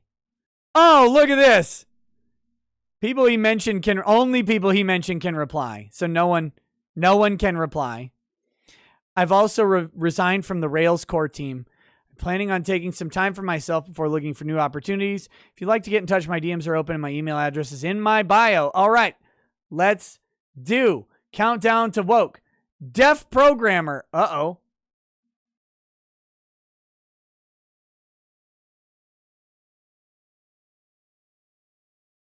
Let's see what else he's quoted. Let's see. Video rental stores. Okay, popcorn. That's not very important. When I'm king for a day, restaurants won't be allowed to have only medium and large drink sizes. Medium means middle or intermediate. It has to come between 2 sizes. You have 2, small and large. Okay, that's not a big one. MagSafe, PCI expansion slots. 8 gigabyte, I have to laugh. Comes in 7 different colors. 7 colors. You can plug your Ethernet cord in the power adapter. Did we mention the colors? Quite late to this, but then I learned some large string slice. Ruby doesn't copy the string data. Okay, this is nerd shit. Sending in the National Guard to terrorize Philadelphia in the next 90 days. Another occupation. There's even a chance that you will see a Pennsylvania National Guard soldier in your neighborhood. A death threat framed as a friendly warning. Oh, there we go. I think, is this safe? Do we have consensus? Have we made it to woke? Have we made it to woke with this quote tweet?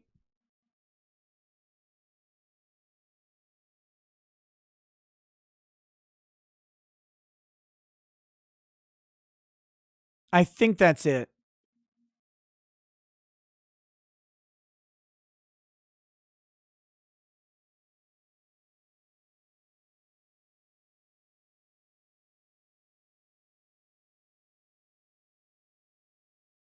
Let's see. Everything is great. April Fools. There are many systemic problems. Now, on April 1st, he retweeted an April 1st, 2014 tweet from Substack about systemic problems. That's pretty fucking woke.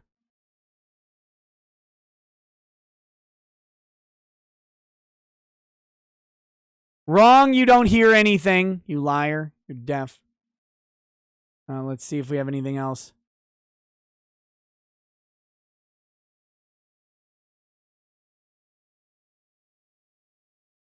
Do we have any more?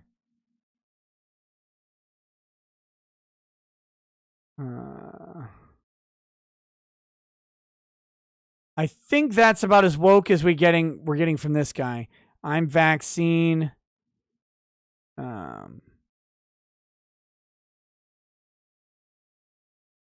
I think that's... Oh, wait. Feels like every criticism of fat model, skinny controller misunderstands the meaning of the phrase. It's not for individual model class. No, that's... Said fat model. I thought that was woke. Oh, here we go.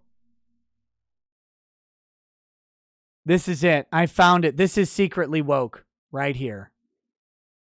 Might get canceled for this, but she re-recorded Love Story and didn't change You Were Romeo, I Was a Scarlet Letter. He's bitching about the Taylor Swift recut of Love Story. And you fucking fascist, that song is perfect. You bigot. All right. So at least this guy isn't super woke, though. He's not super woke. Not super woke. So I'm going to give him a pretty good rating on this. Let's go to Sam Stephenson.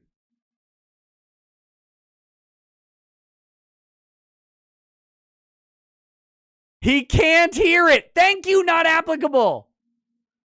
I didn't even think about that. Yeah, he's deaf. All right. By the way, this guy doesn't even pass the bio on woke. Sam Stephenson, born, never asked, pride flag, he, him. Never asked? Does this fucking Clefairy, that's a Pokemon, not a slur. Does this Clefairy think he should have been asked whether he should be born? Would he prefer to be aborted?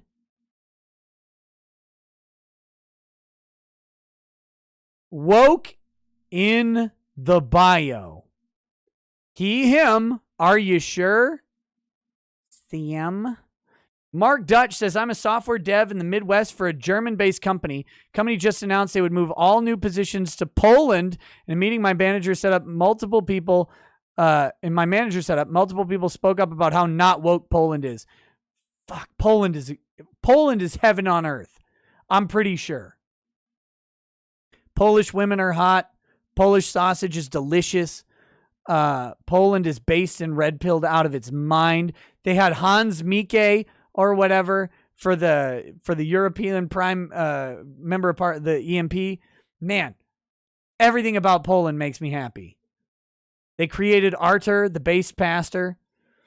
667MD says, dude, this stuff is infiltrating medical residency programs and medical schools. Instead of focusing on being objective and unemotional for optimal results, this is being pushed. Medical field needs a Basecamp movement ASAP. Arc 5 says the fucking Polak, but I've never been there. I want to go. I want to go so bad. Like, I want to go so bad.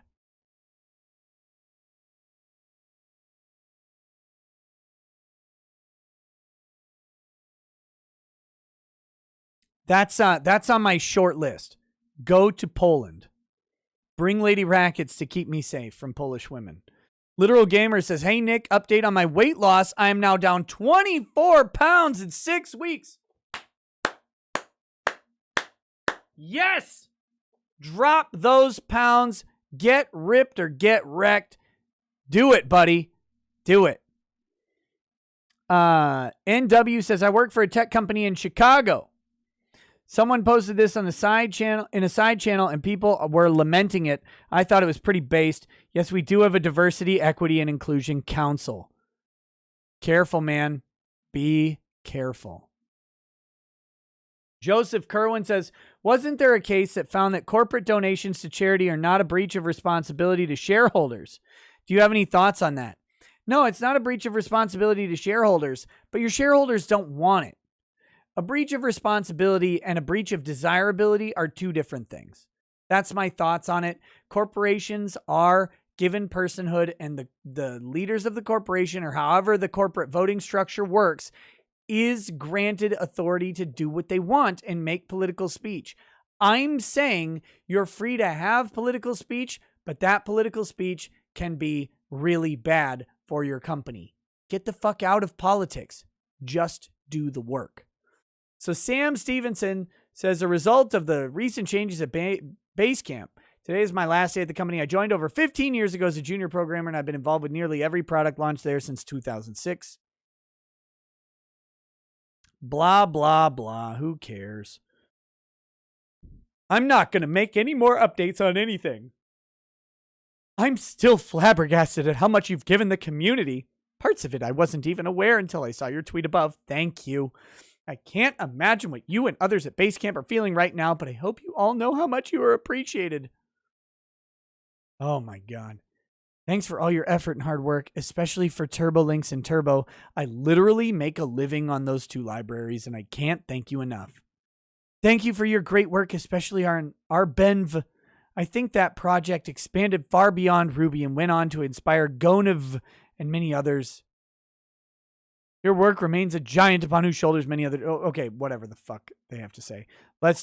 We already have woke in the bio, but let's get...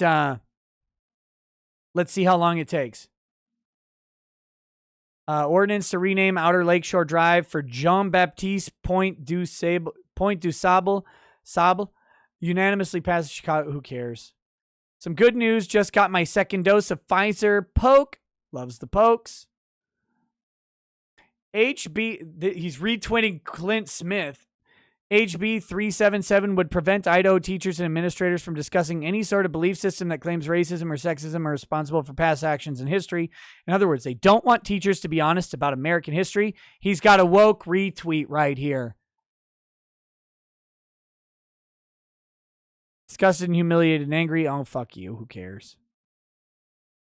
Guy who thinks queer quoted means queer people did the programming. That's make up a guy retweeted that.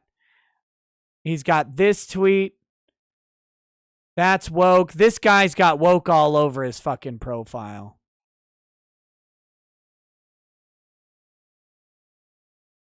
Brendan Ike, creator of JavaScript, is an anti-masker, a Prop 8 homophobe, and a religious zealot. Now his company Brave is building its own search index that includes crowdsourced filters to block objectionable content. I'm sure this will end well. Go Brave. Fuck this guy. All right. Zach Waugh. After 7 years, today is my last day at Basecamp. I plan on taking a little time off, but if anyone is looking for an iOS engineer, I would love to chat. DMs are open. Okay. Let's see how he's doing.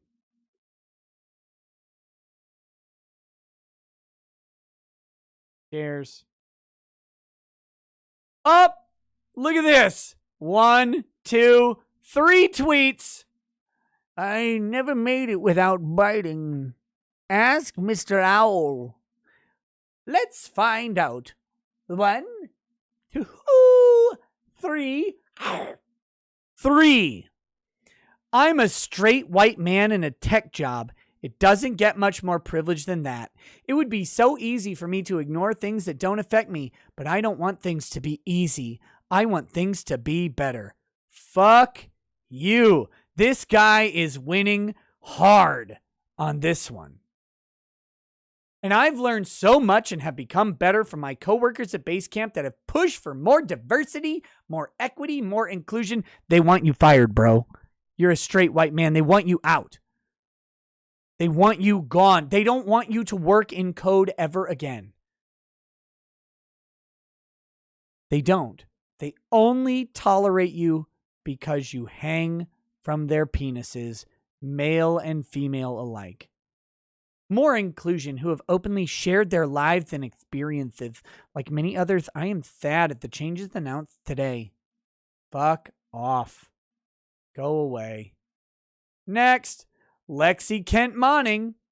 I'm leaving my position at Basecamp, where I've worked for 4 years due to the recent changes in new policies. I work in customer support and I love it. Lie. Any job leads would be so welcome and helpful. DM's open. Personal website with contact in my bio. Why are people leaving? From I've read, it's because they can't talk politics at work, but that seems a fairly normal rule. It's a rule my company has. No one left when it was implemented. It seems there must be something else going on. Does that sound right to you? Tell adults they can't talk about politics? Fucking look at this. Look at these people. Oh my Christ.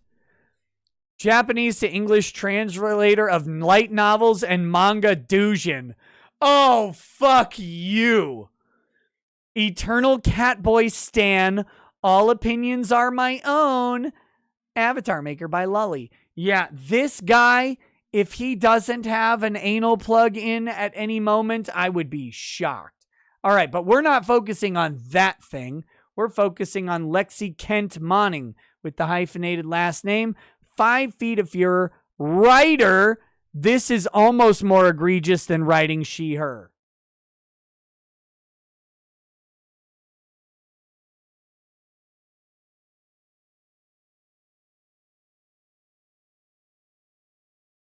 This didn't happen, but that's not woke. Between the grief of Giancarlo's death in less than a month ago and the work stress of this week, my menstrual cycle is wild. Ugh. An open letter to Jason and David. Oh no, someone responded. I gotta read that. Let's see what else we have. Retweet.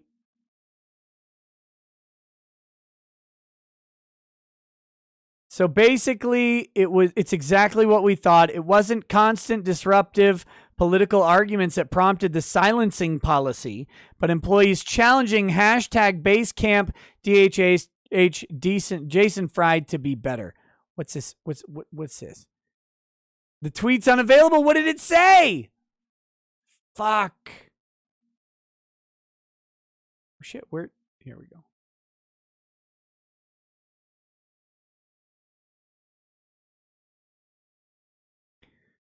Everything about this is upsetting. It wasn't toxic political conversations, but employees trying to fix toxic organizational behavior, mocking customers' names, not for nothing, but that seems pretty business related to me. It does explain a lot about why they announced these decisions, though. They had to have known this would come out, and it was an attempt at damage control, a terrible, transparent, backward attempt, but an attempt. Really want to boost this because as bad as a blanket ban on employee agency at Basecamp is on its own. No, they gave you full agency. They didn't ban agency. They gave you all of the agency. What's worse is what prompted the ban. It wasn't constant, unrelated political discussions. It was employees asking DHH Fried to stop a racist practice and explaining why. Seems to be a very complete accounting of the sparking incident leading to DHH and Fried's ban on employee agency. It's rough. What really happened at Basecamp.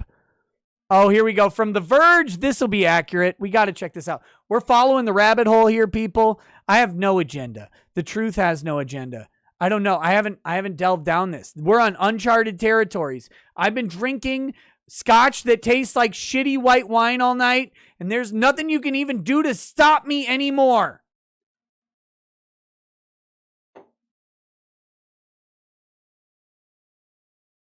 The controversy that embroiled enterprise software maker Basecamp this week began more than a decade ago with a simple list of customers. Around 2009, Basecamp customer service representatives began keeping a list of names that they found funny. More than a decade later, current employees were so mortified by the practice that none of them would give me a single example of a name on the list. One invoked the sort of names Bart Simpson used to make when prank calling Mo the bartender, Amanda Hug and Kiss, Seymour Butts, Mike Roch. Many of these names were of American or European origin. Many of the names were of American or European origin, but others were Asian or African. And eventually the list titled Best Names Ever began to make people, they're not people, uncomfortable. What once had felt like an innocent way to blow off steam amid the ongoing cultural reckoning over speech and corporate responsibility increasingly looked inappropriate and often racist.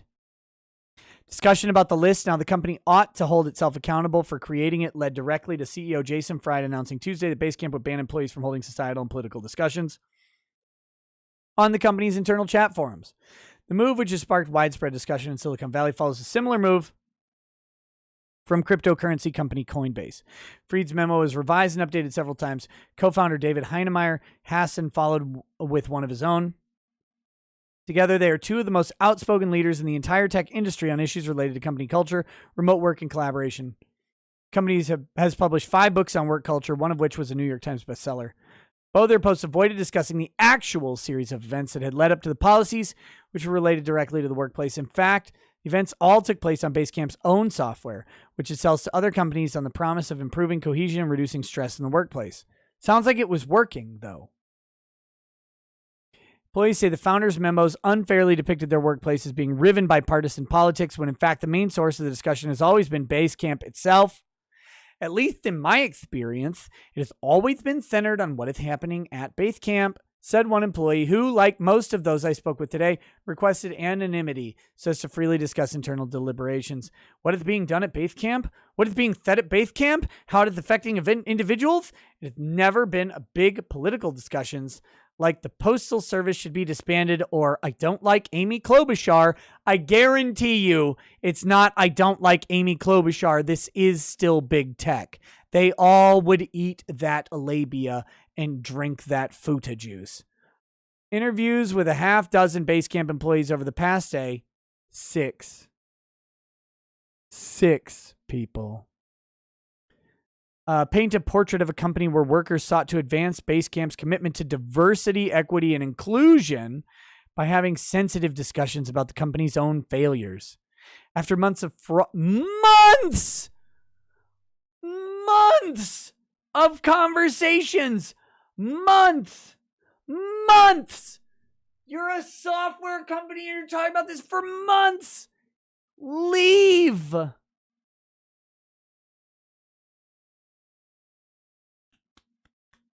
Months. Oh my God, just put an ice pick into my forehead until I'm dead.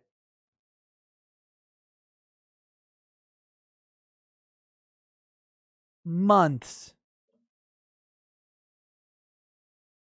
In the end, we feel like this is a long-term healthy way forward. Several employees, though, are already making their exit plans. Good. Get out. Get out. Notice this, though. Despite anonymity, not a single person would list a single name from the list.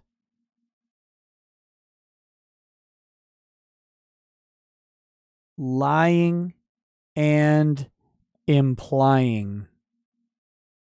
It is the most frustrating and effective form of social tyranny that exists.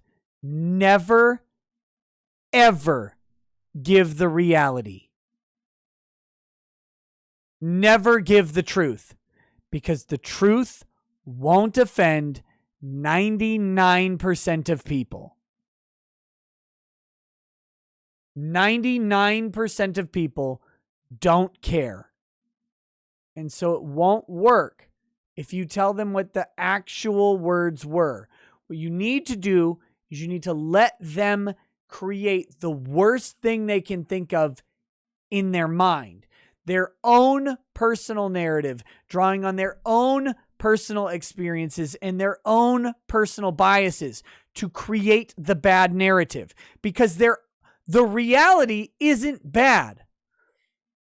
And it's most importantly, it's not universally bad. However, if you never give a specific, you can just allow the person's own prejudices to foment in their mind and create a much worse scenario. Say that person is very anti-racist against black people. All of the names in their mind will be ethnic African names. All of them will be like Kwanzaa Jamal or Latifa February or whatever it is. All of them will be like that because there is no limit on what it actually is. They get to make it. It's a choose your own racism adventure. If you ever give the details, no one cares. Because they realize that's not actually that bad. It's just kind of funny.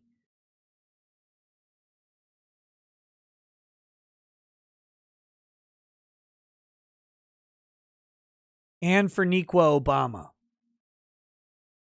Right?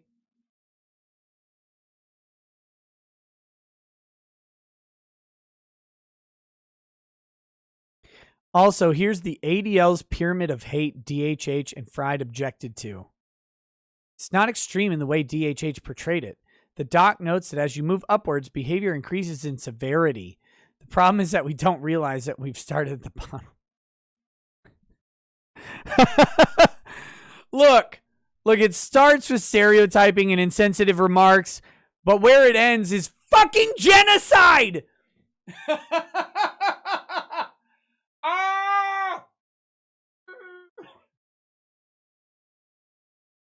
You know what? Jews really do run all of the banks. Hitler. Like, what the fuck? It doesn't work that way. That's not real. You know, black people do eat a lot of fried chicken. Oh my God, we're lynching Drexel. That's not reality. What the fuck? We've got to stop.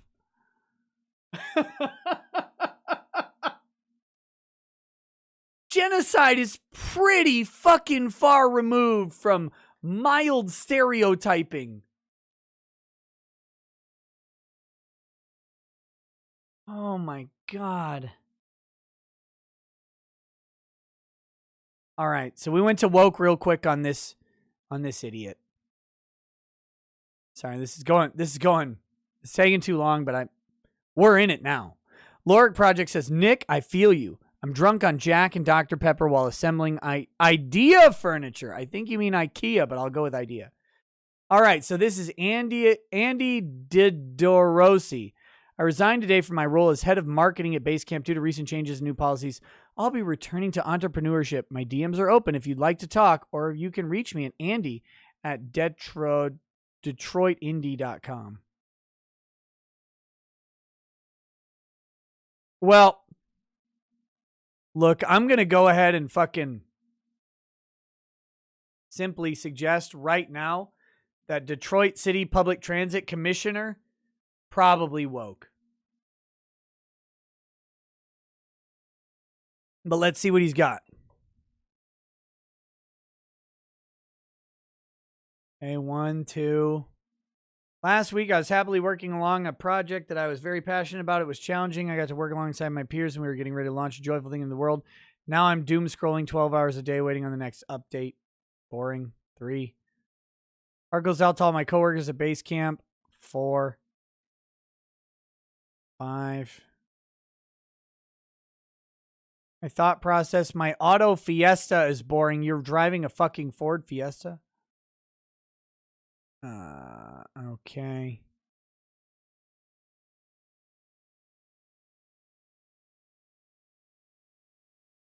My current office at our new building, it's enough. Okay, here we go. Let's see. Gotta hand it to the Detroit Police Department tonight. Some guy was alternating between trying to rip my front door off and looking in the window to see if anyone was home. Got here in about 2 minutes from the call. No guy to be found. So far, he's staying away from woke stuff.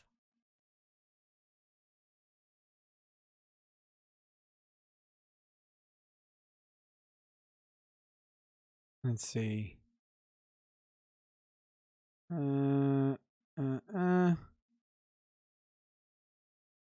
Are we going to get there? Are we going to get there? This guy doesn't seem to be too woke. I'm kind of surprised. Let's see. 3 cups of rice is too much. For one person it is. And I'm guessing you're single.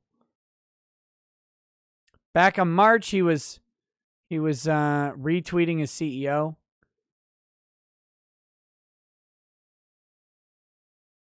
Let's see. Yeah, so he's this guy's doing pretty well on the woke thing. I'm liking it. I'm liking it. This guy gets to leave. Oh, no, wait. Here it is. It's fucking over. Done. Nope, he loses. Right as I was saying, this guy's doing okay. Back in February 18th, Representative Maxine Waters kicks ass because of the Robin Hood call. We actually live streamed this. And it was Maxine Waters is the dumbest fucking person on the planet. Done.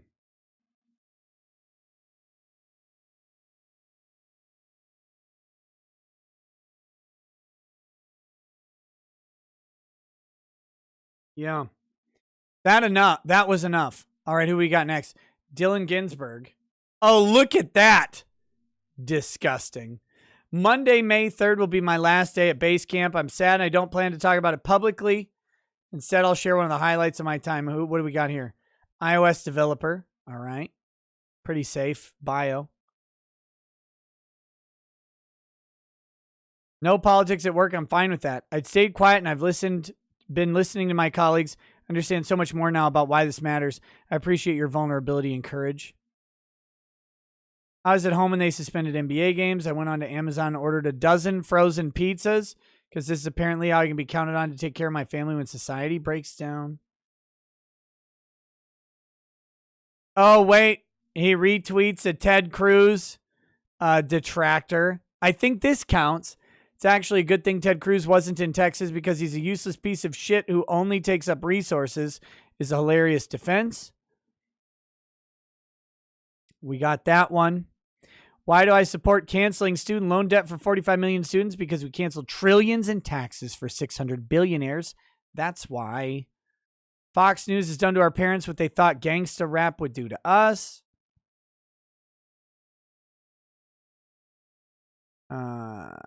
I think this guy qualifies as woke.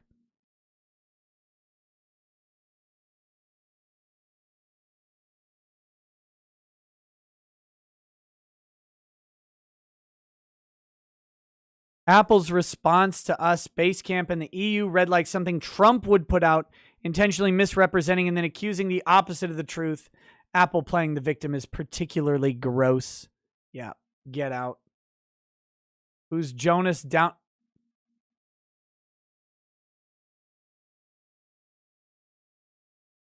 If you have a pun joke in your bio, you should be executed. It's way more offensive than the pronouns. Let's see.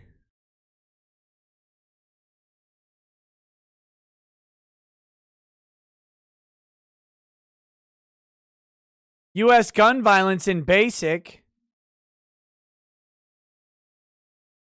Here you go. 100 for day equals 1 to 365. 110. So for day equals 1 to 365. Let casualties equal random number from 1 to 10. If casualties greater than 3, then 130. Print, we must do more to stop this. Next day. So every day there is a random number between 1 and 3 gun deaths. Look, I know basic.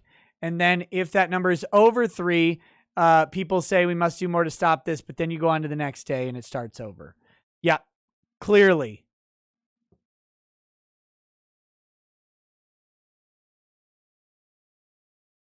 And then look at this fucking take. Look at this take. Just to be clear, no one should ever be shot at with a taser during a routine traffic stop. The motherfucker was trying to flee the police. He had a warrant for his arrest, and fleeing the police accelerates his gross misdemeanor warrant into a felony offense. The taser was justified, and in fact, under the law, the gun may have been justified as well. The only problem is that the woman cop was too dumb to realize she drew her gun. If she had intentionally drawn her gun, it was possibly legal by itself. All right, we made woke on this one pretty quick. Whoops. Already has something lined up, but sharing for solidarity. James Glazebrook, eternal boptimist, helping to tell child-free stories at We Are Child Free.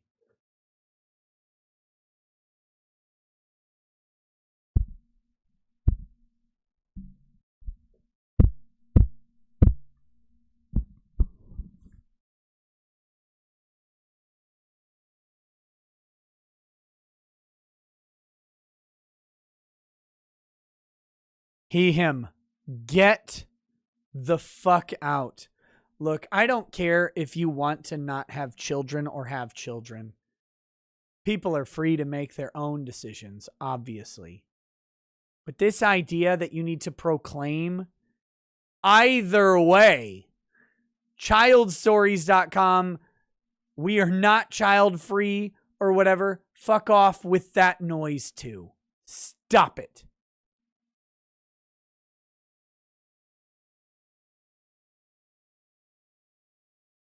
Hold on. I gotta make sure I don't have a critical message here.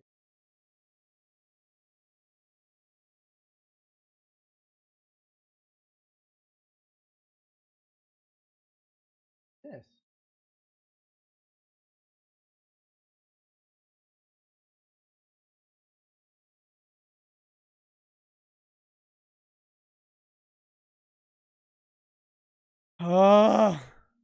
After selling it. Okay, so this is a CD. Who cares? Germany's bold decision to return looted classical arts from the Kingdom of Benin to their rightful owners is definitely applauded. Who cares about that? Gorgeous skull images. Hail from Outcast. Dreamy songwriting.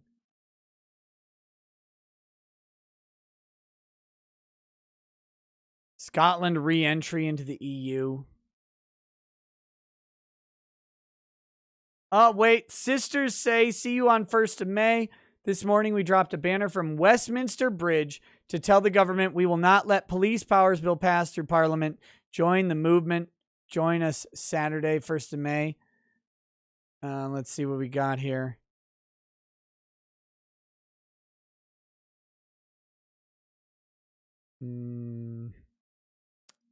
I just confused my followings with my followers and was quite pleased with myself. Rebecca Black releases a new album. Stop it.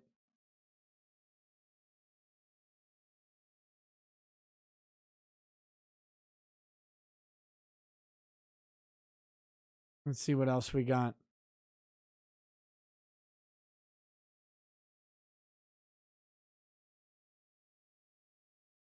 Governments are apparently blocking productions of vaccines. Ew. The fuck is this? Pity any artist who tries to follow this tiny desk concert.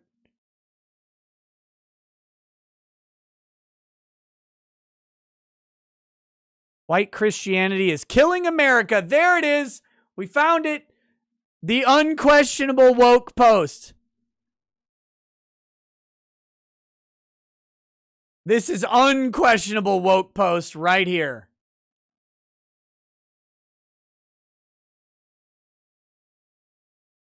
Oh my goodness. All right, I'll do one more and then I'm done. This guy has tons of these, by the way. Jim McKenzie. Favorite word, lovely. Oh, quietly optimistic. Designed to respond to he, him, or delighted to respond to he, him, or they, them. Whatever feels most comfortable to you.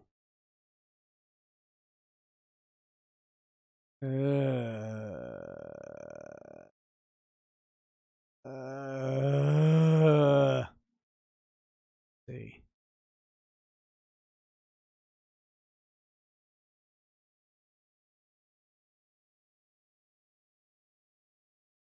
Let's see, email, blah, blah, blah.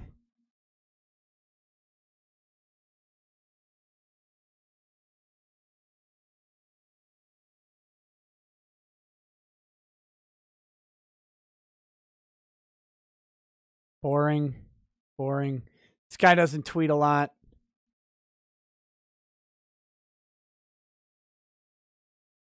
Your boss may be watching you work from home. Well, yeah. Okay, so this guy isn't too, I mean, he has it in the bio, but he's not tweeting a bunch of crazy stuff. All right. Anyway. Well, I learned about, oh, here it is. I learned about Juneteenth indirectly. I saw a quote that resonated so deeply. I had to learn all about the author. Service is the rent we pay for the privilege of living on this earth. Discovering Shirley Chisholm made a dramatic difference to a young Jim. Racism is so universal in this country, so widespread and deep-seated that it is invisible because it is so normal. So you see a quote like that and it itches your brain. It doesn't. It forces you to find out why we let that happen, how racism became so deep-seated, so normal. Let me pose a counterpoint. It actually isn't so normal, so deep-seated. It isn't actually that way. But if you look for racism in everything, you will find it in anything. That's the truth. Confronting my own part in a racist system, learning from people and their stories, a dear friend and former colleague put it best. Look, if you're white and you are concerned about your contributions to racism, why haven't you Kurt Cobain'd yourself?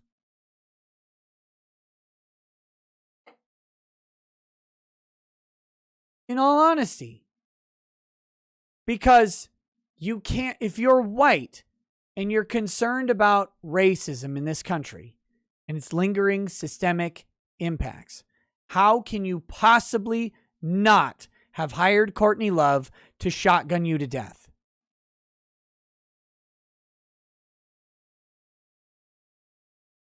You can't have a job because if you're white and aware of systemic racism, you know that you got that job at the expense of a person of color. So if you want to work, you can't because systemic racism got you the job. If you're white and went to college, you know you took that college slot from a well-deserving black person. I'm sorry, but you did. And it's not your fault. And your merit doesn't matter either. Even if you would have scored higher than the black person did, you know it's only because a paternalistic and racist system generated the system by which you, as a white person, were able to automatically score higher than any other black person. You have an automatic, guaranteed advantage on any of the tests and merit measuring devices because they were constructed with a white bias. An unconscious white bias, but a white bias nonetheless. How on earth can you be white, aware of racism, and still be alive today?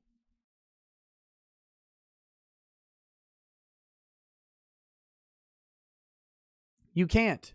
Get out of the workforce. Get out of the housing, get out of the grocery store. It's everything you do takes an opportunity away from a person of color or a woman, especially if you're a man. You have to leave society. And to leave society effectively, you have to leave this earth. The only thing you can do is drink the Kool-Aid.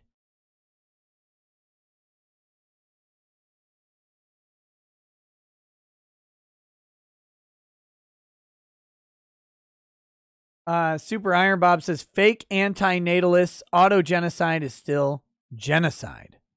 So there you go. Get to the approval numbers article. Okay, here we go.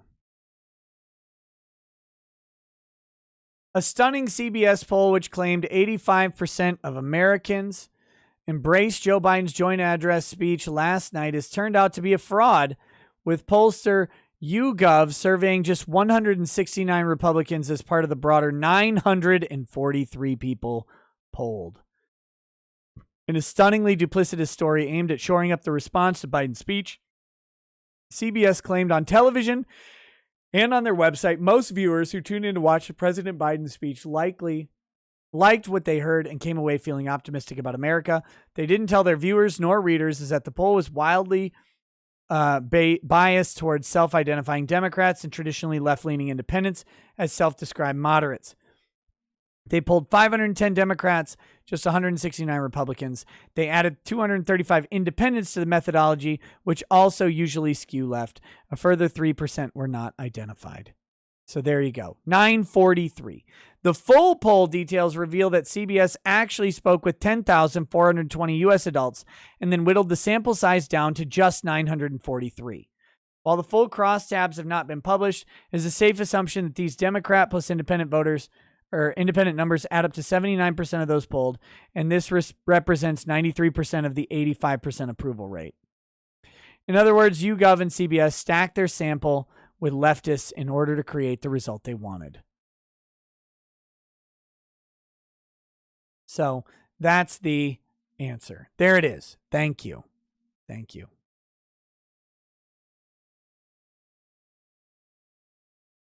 That's what I was saying earlier.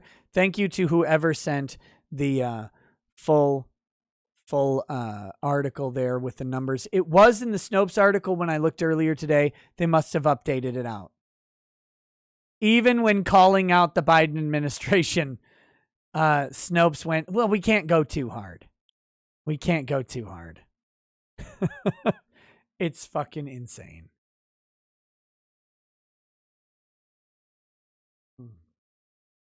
Lunala, thank you. Thank you for that. All right. That's I didn't get to Canada being terrible. I also didn't get, here's all the stuff I have. By the way, I want to show you all the stuff I have prepared for tonight, but I rambled on too long about everything else. Joe Biden is proving progressives wrong, and they're loving it. Biden has been incredibly responsive to the progressive movement, said Rep. Jamal Bowman, first-term Democrat from the New York City area. So here you go. You got this shit. This Joe Biden 38 years ago or whatever drawing that they have. Bernie Sanders over here. The shit artwork. But that's one of the things I had prepared. What else do we have? Here we go. This is the Canada is terrible article. Your free speech is at risk with Ottawa's push to regulate online content. Yep. Liberal government says controversial changes to broadcasting bill will only apply to professional content. Federal government of Canada is facing an uproar over controversial changes to a bill that would bring videos and other content posted to social media sites like YouTube under the purview of the country's broadcasting regulator. R.I.P. to Viva Fry, you poor bastard. I will open a U.S. LLC for you, my international friend, whatever you need, but you are soon going to be treated under the broadcasting bill Viva. Fuck Canada. Here's John Kerry disclosing millions in income from finance and energy firms. John Kerry, $5 million salary from Bank of America. Think Bank of America is paying for John Kerry's brilliant consulting and guidance? Or are they paying for access?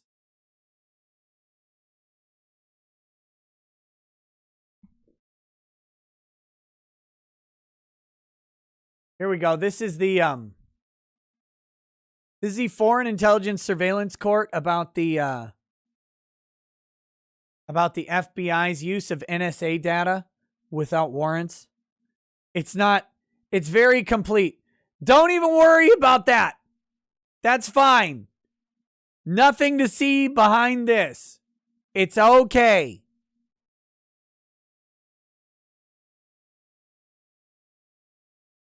It's open and transparent. I want to remind people that this was from November 18th of 2020. This was from November 18th of 2020 and was only declassified yesterday. So here's why I point that out. The Foreign Intelligence Surveillance Court, FISC, authorized under the Foreign Intelligence Surveillance Act, FISA, the FISA court as it is often colloquially referred, but the FISC. has decision-making authority equal to and not necessarily reviewable by the Supreme Court of the United States. This is what makes the FISC so dangerous. It's not that they issue rulings in secret, okay? That's a little bit of a big deal. It's got some due process issues we have to deal with, like for the fact that your lawyer doesn't get to go advocate for you. The government advocates on the government side, and they're also obligated to advocate on your behalf. They have a 97% approval rating on FISA warrants. But that being said, let's ignore that. Let's pretend that doesn't exist. The Supreme Court does not have the power to review the overwhelming majority of FISA court decisions. And your lawyer does not have access to FISA court decisions that have Supreme Court authority. That means that 4th, 5th, and 6th Amendment decisions are being made by the FISA court, and you don't know that they exist. The government does, but you don't, and your lawyer doesn't. And so the government can cite a FISA court decision as to why they get to rule against you in some other issue. And you don't get to know about it. And only on occasion do we get a declassified report from the FISA court. Hard to find these out. But their opinions are not published normally. Here's why. Look at all the redactions. This is 67 pages. I'm obviously not going to read it all. You can see what's going on here, though. How is that even constitutional? It isn't. It isn't. But that is coming from this article. Here we go. Here's the results of that. So what I said was a mouthful of freedom pills. But here's the practical results of what the FISA court does, okay? FBI combed through NSA's trove of Americans' communications without a warrant in its search for racially motivated violent extremists, when it was already warned the practice was unconstitutional. When it was already warned the practice was unconstitutional. They knew it was unconstitutional. They did it anyway. A newly declassified report shows the FBI trawled through vast troves of Americans' communications collected by the NSA. Remember, the NSA collects those communications on the promise that they will not review them without a warrant. They just collect them. So here's the idea. NSA says, we have to collect all of these communications because there might be a terrorist act in the communications. And if there is a terrorist act and we get probable cause about a terrorist act, we want to be able to go through those past communications because we don't want to lose the opportunity just because we weren't aware at the time the communication was made about the terrorist act. So we want to be able to go ahead and say, we're going to keep everything, but we can't look at it without a warrant. Once we get credible information about a particular user who is doing a terroristic thing, we will then request a warrant and review that user's past information. This was the promise. And on the surface, without thinking about it, that seems reasonable. Okay, well, you'll record all my text messages, but no one's ever going to look at them unless I become a suspect. But I'm not talking to ISIS or Al-Qaeda, so how could I be a suspect? Let's also disregard that at the time they said this, they had authorized wiretaps for anyone with a 3-step connection to Islamic terrorism. That means that if you are not an Islamic terrorist, but your friend on Facebook, who has a friend on Facebook, who follows an Arab chick on Instagram, boom, you have an ISIS connection. I'm not kidding. And that 3-step analysis of how the government creates relationship to foreign extremism encompassed, get this, 95+% of Americans. The Kevin Bacon rule. Yes. It was 6 degrees of Kevin Bacon, but it was 3 degrees to jihad. And that 3 degrees to jihad encompassed 95+% of Americans, whether or not they directly communicated with anyone in outside of America, ever. 95%. They, after Snowden, reduced it to 2 steps, and that brought it all the way down to the much more reasonable something like 67%.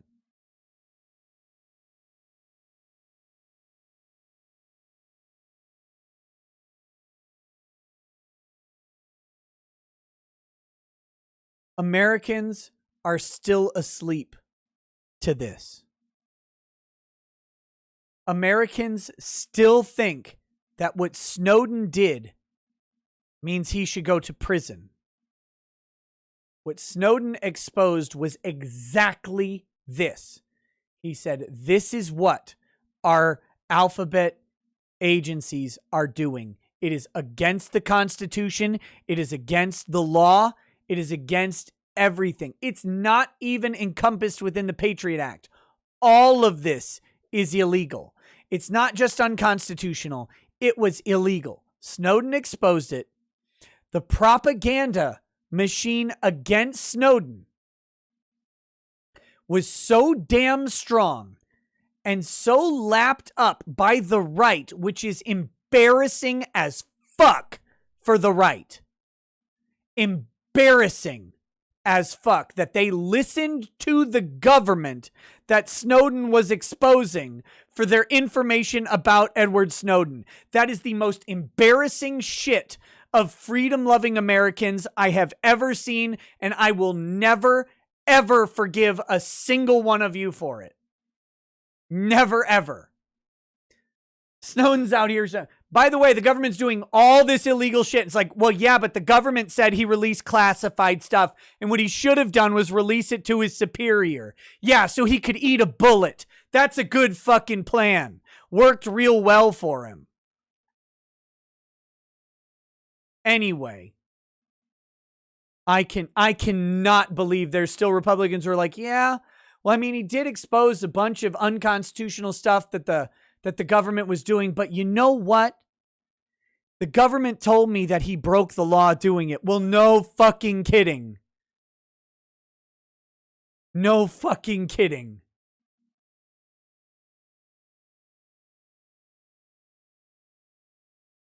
Shockingly, it was illegal to expose the government's illegal actions.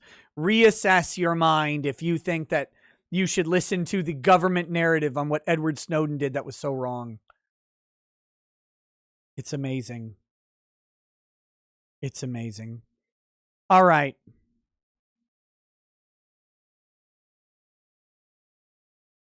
Let's do these super chats anyway. So I had other stuff prepared tonight. I just wanted to show you that I did have a bunch of stuff, but you know, we got through so much more than I thought.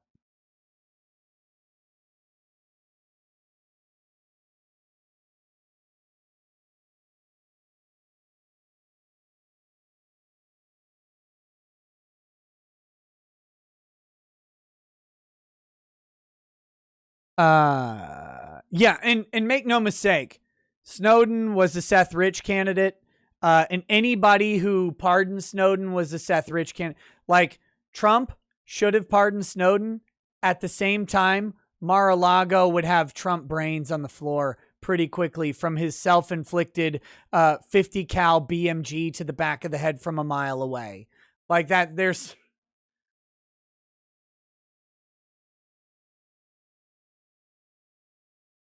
There's too much truth happening.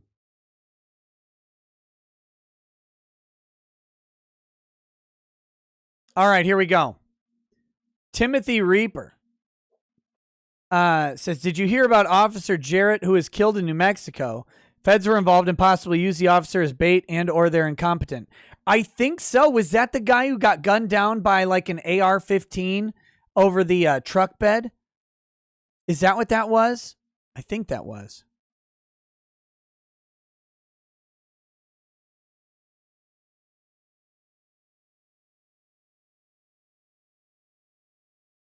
Mario Carter says, yeets old people in nursing homes to reduce pension liabilities, loses seat because they got overzealous and yeeted 89 too many.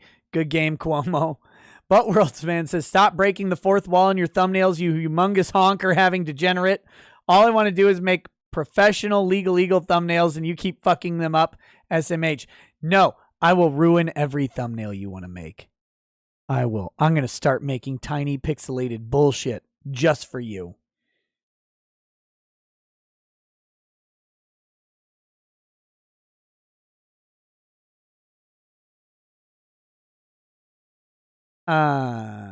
Crusader says the price on supplies for the restaurant, everything from chicken to frying oil to produce, are inflating like crazy right now. I think we're in for some rough times up ahead, gentlemen. Guys, get a smoker. Learn to make your own food. Cheap meat, slow cooks, long timelines. But a brisket will keep in the fridge forever after you cook it. Learn to cook low and slow. Low and slow. You're not going to be able to buy a $30 a pound USDA choice porterhouse soon. You're going to have to, buy those chuck roasts. You're going to have to buy briskets. I got some bottom sirloin the other day. I made the juiciest, most tender steaks ever. Oh my God, they were good. Holy shit. It's hard to find bottom sirloin around here. Night of Hope says, them making Kimmel hate himself for his impression of Karl Malone is extra sick. Because if I remember right, those two were friends. He was doing an impression, teasing someone he liked and admired. There's no malice in it at all. None. I hate these idiots. Hey, weird. I know that story. Right? It's like I've done that exact same thing. Mike DeWine shit-eating grin says, I wasn't calling you out or trying to put on the spot yesterday about Null and Fatrick. I didn't know if he was able to get a hold of you. Hadn't heard anything more until yesterday. No, I didn't think you were calling me out, by the way. I just wanted to make it clear for everybody out there because, look, while I love the Kiwi farms, I've also noticed that literally 80% of Kiwis have a learning disability. And so you got to explain things like as clearly and eloquently as possible. I'm not talking about you. I'm talking about anybody else who might have seen. And it's a sad fate of the Kiwi farms getting more and more popular is that they get more and more morons on the site. It's shown over the past couple years. You see the old figs know. They know, they can tell. You can see them calling people out and getting frustrated with it all over the site. I was just trying to be as clear as possible on it. Because there are people, they have literally no listening comprehension at all. And they run with really wild and unsubstantiated theories a lot. So I was trying to be as clear as possible. Out of respect for the information archivists on the forums, I want to make sure they know exactly what was going on. And exactly where they can get more information. Malik says, wait, isn't political speech generally banned in the workplace? It should be. Like all the places I've ever worked for said no politics specifically because it can distract from work. This shit isn't new. Why are these people outraged? I don't get it. Because they're in Silicon Valley. They're in big tech. They're in big tech. And because they're in tech, they believe that they have a responsibility because they're overpaid idiots. Night of Hope says, my telecom employer is doing that DEI horseshit. turning authoritarian internally. They're doing social engineering and requiring employees to volunteer for SJW causes in order to be considered for jobs, raises, and promotions. Also doing woke bias training. Man, I am so glad I'm not in corporate America. Malik says, actually, now's probably a decent time to get rid of a good portion of your workforce on that note, because a lot of people looking for either new jobs anyway right now. Yep. Get them out. Welcome people in who don't care. I just want to work. Tab says, a bit off topic, but have you seen Snoop shilling for anti-theft camera/doorbell? Real original gangster, that one? No, I haven't. Wolfgang says, I just looked through my next college course's textbook, teaching through film course.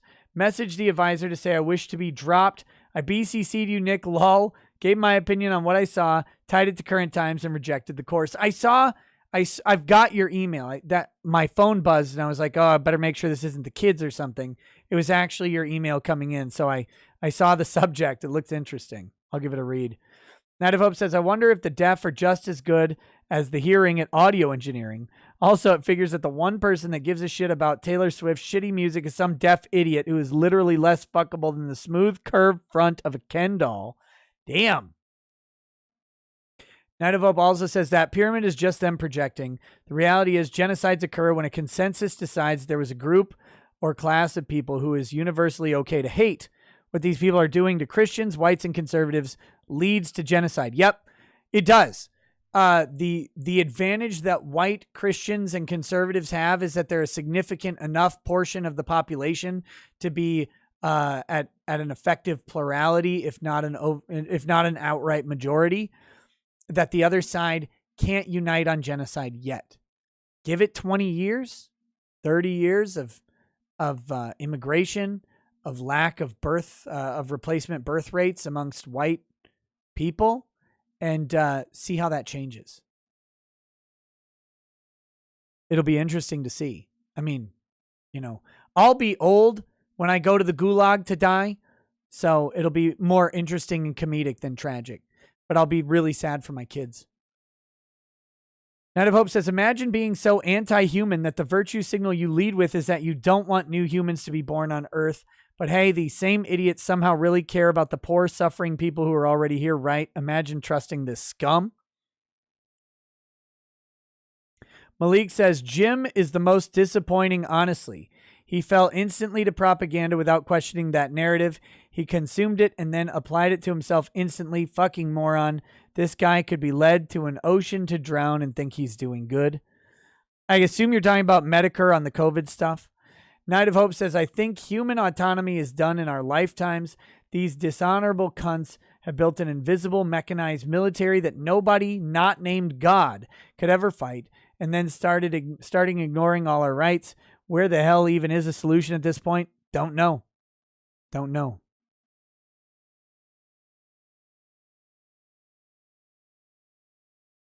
Mario Carter says, knock, knock. Who's there? Guess. Get out, Gestapo!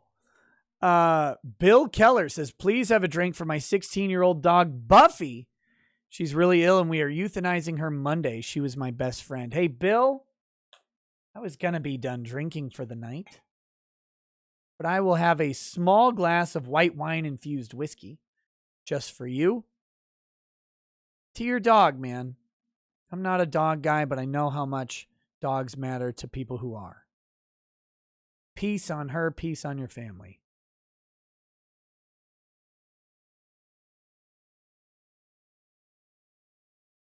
SoCal Chris says, Mersh gets to be Macho Man, not you. Man, I hope I didn't get to see Mersh when I was down in Florida a couple weeks ago. I'm probably going to get back to Florida later this year. I hope to get to see him then. Always a fun time hanging out. Wick Dipper says, it would be really interesting to redo the census in 2021. I bet Cali and New York would lose more seats. Let's make that happen. Constitutional Convention. Almond John 1 says, I'm just super chatting to let you know I'm watching Drexel stream instead of yours. Bye. Fuck. The gray one. I'm going to have to go and kick Drexel in the nuts for having a stream while I'm streaming. Call him up, be like, you motherfucker. The gray one says, oi, Nick. Your face is giant, you piece of shit. I hope that Popeye chin pops and busts your stupid jawbone open and you die from that spider bite, you piece of shit. Stream while I'm streaming, you piece of garbage. Gray One says, oi, Nick, happy Friday and a glorious weekend. As a Yorker, I'm having a giggle. Also, New York, how much for that projector? It seems really massive. Uncivil Law says, pleasure my law nads. Mario Carter says, if it weren't for fake crimes, FBI wouldn't solve any. Oh, shit. Dark Helmet says, are DUI checkpoints legal? That's a very complicated question, and it's state by state. It's very state specific. The ethical question of should DUI checkpoints be legal? No. No. They're pulling you over without reasonable grounds to do so. They're pulling you over without justification, without probable cause, or even reasonable suspicion to suspect, or reasonable suspicion that criminal activity is afoot. They're pulling you over simply because there is a checkpoint that you happen to drive by. That is not acceptable. And my understanding is that at most checkpoints, you are not obligated to even answer questions because the stop is unlawful. So if you are driving by and they, try and get you to answer questions, what you can attempt to do is hold up like a written sign that says, I will not answer any questions. Thank you. I am exercising my rights and I will be traveling home now. And then there's nothing else you need to do. However, that is how it should be, not how it is. And DUI checkpoints have been upheld under various state laws. And so you got to check with your own state. I do not believe that they have any constitutional validity and they need to get started getting removed immediately. But I'm not giving you any legal advice at all on that. You need to contact a lawyer in your own jurisdiction. I don't live anywhere near where they do any DUI checkpoints, so it's not on my radar. It's not on any of my clients' radars. It's not anywhere near me. Uriah Wright says, Nick, get out of the way. We want more of Chair Sama. Breck Nichols says, Nick, sorry I'm 24 minutes late. Can you start over? Thanks. I'll wait. Kuranai 6942 says, damn you for making me choose between you and MGTOWN. I will super chat you both. Hey, thank you. Character Holding, welcome to paralegal status. Much appreciated. CJ says, you're just hearing things in your old age, boomer. Probably. Uncivil Law, welcome to super lawyer status from Uncivil Law. Much appreciated. Mario Carter 13 says, Kimmel like Colbert, only pretending to be good. Agent Cobalt says, now he will be remembered as Crying Jimmy, TM. Sage Emerald says, 89 elderly people, Cuomo, holy seething Christ, am I interred? Super Iron Bob says, best outcome of New York suing be the court deciding that keeping reps at 435 is unconstitutional. Dilution of representation. Yes. Here, you know what? There's nothing that says we can't have thousands and thousands of congressmen. The only thing that suggests that we shouldn't have thousands of congressmen is that congressional pay has ramped up so high because we've had so few. But there's no reason we don't have. Remember, you were supposed to have one congressman for every 30,000 residents. That was the point. It was very simple, very straightforward. Every 30,000 people gets a congressman, period. A simple formula. And we could do that. What we should do if we do that is drop congressional pay to almost nothing. They don't deserve money. They don't deserve crazy benefits. They don't deserve anything. They just won a popularity contest. Why in fuck are we giving them so much? $185,000 a year to start, plus a huge per diem. No, thank you. Trump and a housing allowance in DC. Fuck that. That comes out to a total compensation package of over $300,000. Trump Willis is my name. Oh, and not to mention, by the way, health insurance for them and their immediate family forever.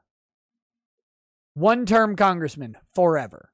Trump Willis is my name. Says, hey, did you see on Andy No's Twitter, FBI is finally looking into Antifa.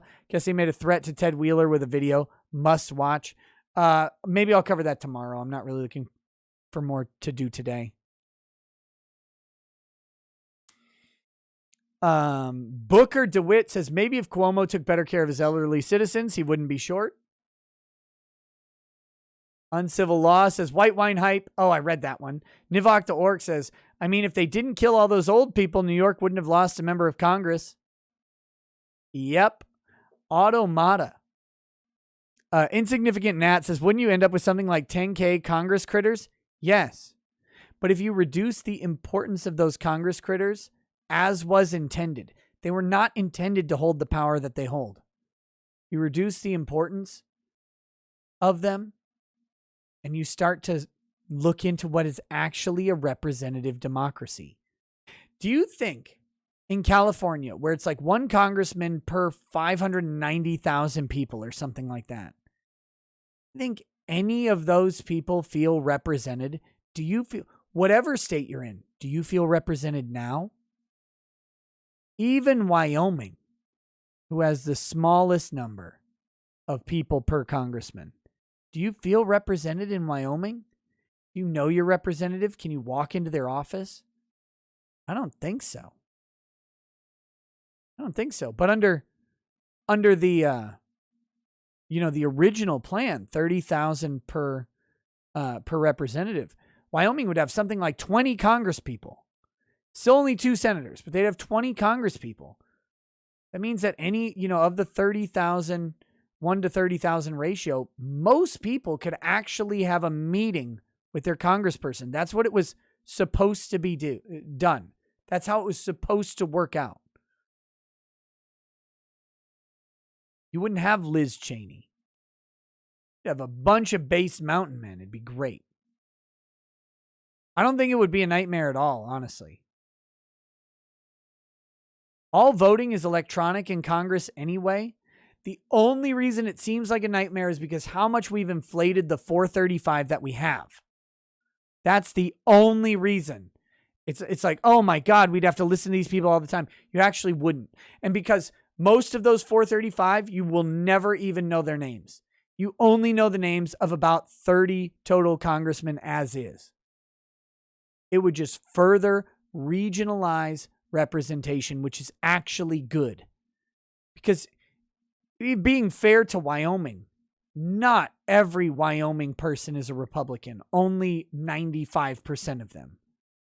And under that Jefferson plan, I think it was, there'd be 1 Democrat and 19 Republicans. And that's okay. Those Democrats in whatever a town in was it Butte? What's a town in Wyoming even called? But whatever metro area there was, there'd be 1 Democrat, and that'd be okay. That'd be fine. Go ahead and do it. Cheyenne, that's right. That Garth Brooks song. I forgot. Every night she walks the beaches of Cheyenne. Automata says, defeat Zelnor Myrie by saying his name backwards.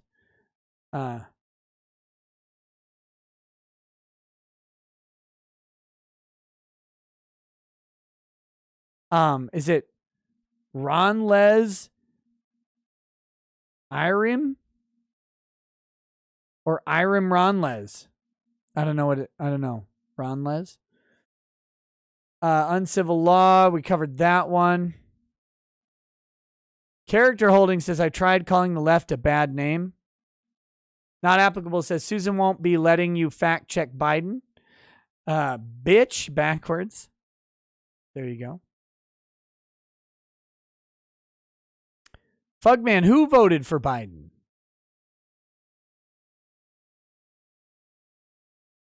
Not applicable says Susan won't. Wait, not applicable says FYI, this is why your father never loved you, Susan. Ovid says, Nick, 3/5 compromise is still in the Constitution. Prove me wrong. 3/5 of all other persons. I mean, it's in there, but the language is removed by the 13th, 14th, and 15th Amendments. Did I vote for Biden? Hell no. I voted for Trump. Wolfgang Deo says a lower viewership and about 75 million people or more that are really pissed off at the president. How many of those people actually agreed? Mario Carter says no one voted for Biden. They voted for Biden. Yep. Mark Owen says, I heard Kamala could go down on 1 and up on 2. Think about it.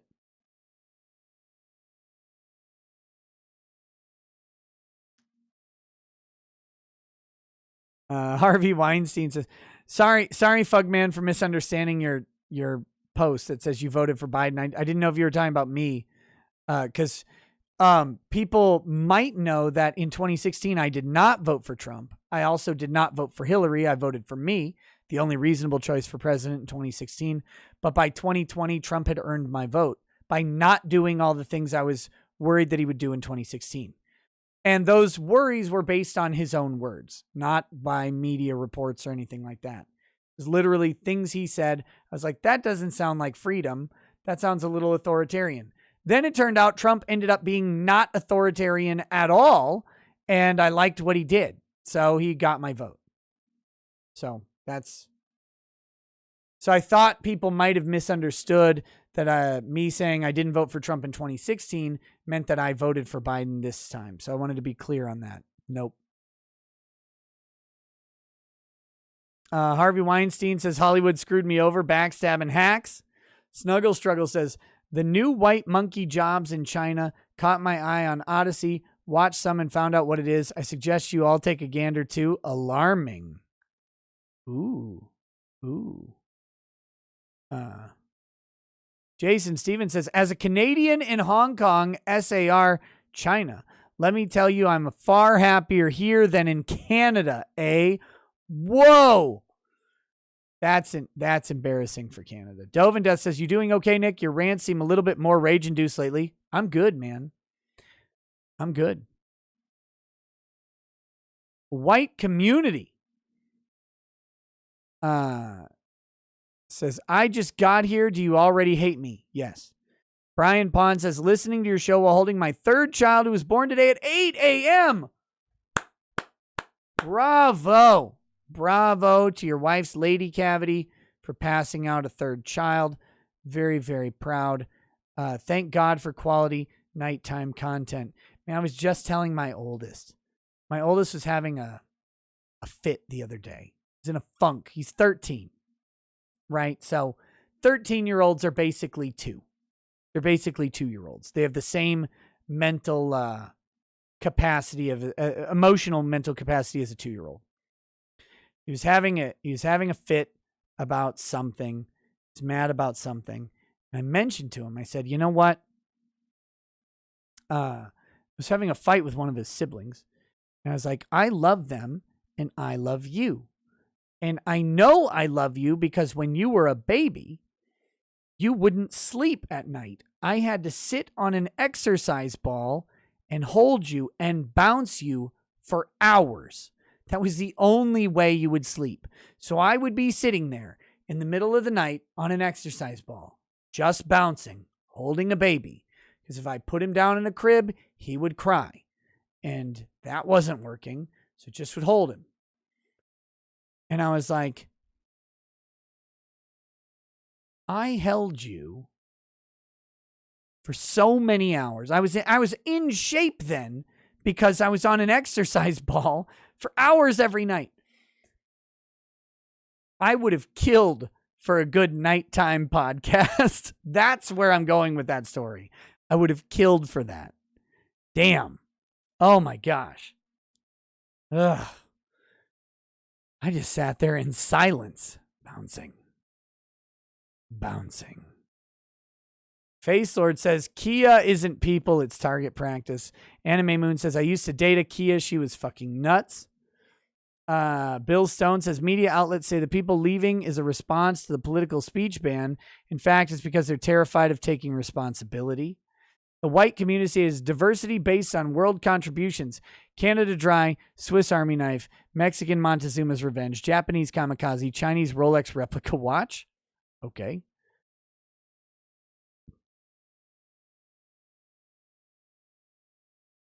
Sage Emerald says, this Basecamp Huxley guy rant is so cathartic. Yeah, dude, it was good. White community says, hated for no reason. Join the white community. Delacourt says, that was a hell of a TED Talk. Mario Carter 13 says, Polish sausage equals delicious. We know you're late. Stop it. Rogue says, go off, Nick. Got me in tears from laughing. Hungry Ewok says, we are through the looking glass, people. Super Iron Bob says, my opinion is simultaneous. The opinion of every major government and corporation. None of them are my own. Chode motherfucker 69 says, watching from Brisbane, Australia. If you ever visit Down Under, I have a free room for you. Hey, thank you. If I ever visit the fake land of Australia, that would be lovely. I really do want to go. I want to visit the wall or whatever of ice like Antarctica. Barbara Haven says, love your passion. Hey, thanks, Barbara. Much appreciated. Thanks for watching. Batgoat says, it's Friday, getting down on Friday, partying, yeah, fun, looking forward to the weekend. Not applicable says, fuck Canada, also unfuck Susan, useless DNA. Jason Stevens says, 33 hits from the NSA FBI dragnet, the magic number, nothing to see here. Pleb, not applicable says, Fashy R-tards in the chat say Snowden and they appear. Low Ghost says, I don't get to see many shows live because of work, but it's always fun when I do. Thanks, man. Any chance you might watch Class of 1984 on Twitch? Yes, there is certainly a chance of that. 200 Watt Studio says, give me $1. I'm your lawyer. TV trope real. Depends on the state. Some states require compensation to establish an attorney-client privilege. It does not, Minnesota is not a state like that. Attorney-client privilege can be created just by the mere intention of creating it. Lost Bullet says, Nick, you want to talk smack about MGTOWN? Get in here and say it to our face. I can't. I'm sorry. Drexel's spider bite takes up all the room on the podcast. Mario Carter 13 says, Tucker, Liz Cheney is twice the man Ben Sass is. Did Tucker say that? That's beautiful. Free Men Die Free says, democracy is not a principle of the United States. Read Federalist 10. Democracy has always been held with contempt in U.S. history. There's a reason the right to vote wasn't listed in the Bill of Rights. Correct. There is no right to vote in the United States. The right to vote is a civil right, not an inherent right, and it is granted on a state-by-state basis. A state-by-state basis. Arcadian Twilight says, how do we get government to constitutional compliance? You won't. You won't. The government stands inherently opposed to the Constitution. The Constitution exists to restrict government action, so the government necessarily stands against it. In the same way that you stand against laws that seem nonsensical. Nonsensical restrictions on your liberty stand opposed to you, and you either comply with those laws or you don't. But even if you comply with those laws, you tend to do them begrudgingly, right? Like, I'm not talking about laws against harming other people or anything like that. I'm talking about laws like copyright, for example. Lots of people sail the 7 seas to gain access to content. Why? They believe that those laws are not just applications, and those laws run opposed to their personal liberty in finding and acquiring content that they're after. Of course they do. They're unnatural. You feel like you can get something somewhere else, so you would go somewhere else. That's how you would run every other aspect of your life. But this one, the government says, no, you can't do that. So you stand in opposition to that thing. That's not weird. That's normal. And so the government is the same way, though. They say, wait, we have the power to make law. That power should be unlimited, but it's limited by these restrictions. But we don't like those restrictions because they limit our power to make law. But we have the power to make law, so we're going to make law. And then they are constantly pushing against those restrictions. Again, natural. That's not a problem, but it is something we need to recognize. But you will never get the government to constitutional compliance because it is anathema to its existence. And that's the purpose. It should always be a struggle back and forth. The Constitution should just win. Random username 928400531 says, expanding the number of congressmen would reduce costs. Small district size equals less staff. That's millions per year per district. Article of the 1st. I agree. I agree. The only thing we have to do is change our perspective on what a congressperson is, because it is based on law that existed before television. That's an insane thought. That's an insane thought. Since the creation of television, we have not added seats to the Congress. Why? Why? Mused says, thoughts on an electoral college for the states. That's what Razorfist was talking about the other day, if I remember correctly. And it's an interesting one, but there's no legal basis for it. It's entirely advocacy based. And those, so, I mean, my thoughts on it, I think it's an interesting plan.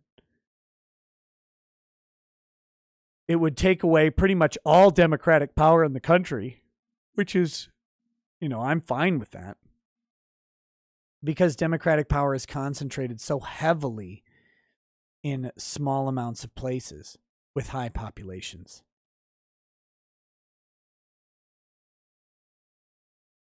All right, I think we got a couple more. 2 more. Wolfgang Deo says, how do we fight back? Get into academia and question everything. Don't just try to get a degree. Go question everything they think is legit. There are a lot of things the lefty academia is based on that can easily fall. Win minds. Or let academia fail. But the government's going to bail it out, so that's hard to do. Wolfgang Deo says, with everything that has been done to the economy and the printing of money, what point is there in avoiding debt?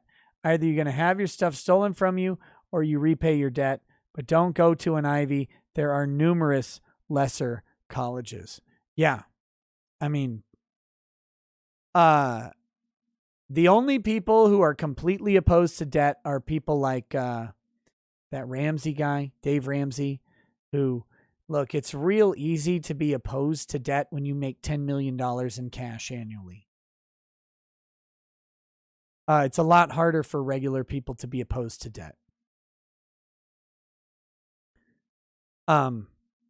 Debt is a tool that the wealthy use over and over and over again. And I will say it, no matter how popular or unpopular it may be, the middle class can use the tool of debt to its advantage as well. They just need competent guidance in using it. Just like the rich, by the way. That's the main advantage that the rich have, is they have the resources to access competent money managers and advisors, whereas the middle class and the impoverished class do not. But they have the same tools in the tool bag, and that is leveraging debt when it's appropriate can be very, very effective. 200 Watt Studio says, man who has Ben's last name in name is no man. Okay. I don't know what that means. Free Men Die Free says, Ron Paul / libertarians have the solutions for the country. People don't understand how devastating progressivism was. Started in the late 1800s, and that's when all the reforms and expansions of federal power began. I agree with you in principle. The problem with libertarians as a platform, libertarianism as a platform, is that libertarians are bad at taking a long view approach, because what they end up doing, whether intentionally or unintentionally, or even if it may be a trap in the discussion, is they go, well, yeah, heroin and hookers should all be legal tomorrow, because that would be libertarian. Yet society isn't actually ready for the full legalization of drugs and prostitution. It's not. In principle, those things should be fully legal, but we're not ready to transition to that tomorrow, because a whole bunch of people are hooked on opioids. And that opioid addiction problem in the U.S. isn't going to go away if we suddenly make it legal. We have to take smaller steps, a la progressivism, what they've been doing for 100 years. We have to take smaller steps towards liberty to get to where libertarianism should be. Libertarians are bad at articulating that message. Oh, 200 Watt Studio says, can't super chat Ben Gotcha. Weird. Trump Willis is my name says, if the government makes a Second Amendment ban, then we are all felons. Will, that doesn't mean we all could just stop caring and get full auto for all. No point to follow law when you're already a criminal, right? That's a lot of people's opinions. Really is. So. All right, guys. Thanks for hanging out tonight. I really appreciate it. It's always fun to come on and do these shows. Even when I have like a smorgasbord or dartboard agenda where I've got like a bunch of topics, you guys always show up. You support me in the chat. You hang out with me. You ask good questions. You make encouraging comments. You smash that fucking like button like there's no tomorrow. We always have a good time. So I appreciate that despite YouTube trying to keep people away from the streams. So thank you for always supporting the work I do. My goal in professional life is literally to make people have a good time as often as possible. That's it. That's it. And I will keep doing it as long as I'm able to. So thanks, guys, for hanging out. We'll hit the outro music. I don't know if I'm going to go on Twitch today because we went 4 hours. I'm really kind of tired. I've been tired all week. So I might peace out on Twitch tonight. I want to do something on Twitch over the weekend. I really want to start a long game like Skyrim. I've just got to pick one. So that's coming up soon. I also want to play some of the Vermintide, the new Vermintide content sometime soon as well. So anyway, I think we'll be looking on Twitch sometime soon, but not tonight. Apologies for my personal energy funk this week and the lower amount of Twitch content. But I'm going to work to bring you some content over the weekend on Twitch during the day and at night. So stay tuned for that. Trump Willis is my name, says, have a good night and please do a Saturday show. I'm on Flash's show on Saturdays. It makes it really hard to do a Saturday show. His show starts at 9 p.m. Yellow Flash 2 on YouTube. If you don't know about that show, come watch it. It's always fun. We talk about all sorts of random degeneracy. It's a good panel every week. Come hang out there. I don't usually do a show here because I'm doing one there. I may be stuck doing a bunch of family stuff during the daytime tomorrow. I don't actually know yet. If I'm not, I will do a Twitch or a YouTube gaming type show. My poor media channel has been neglected harder than the Second Amendment lately, and that needs to change. I have so much I want to say there. I just haven't had time to get over there and do it. So I would love to do a gaming stream over there on the media channel or on Twitch or something. Hang out with people. There will be some content this weekend. I'm just not sure if I can do it during the day tomorrow. If I can, I will. I will be on Yellow Flash tomorrow night. And then Sunday, we're doing something. So we'll see you guys then. All right, guys. Have a good day. Peace. Peace.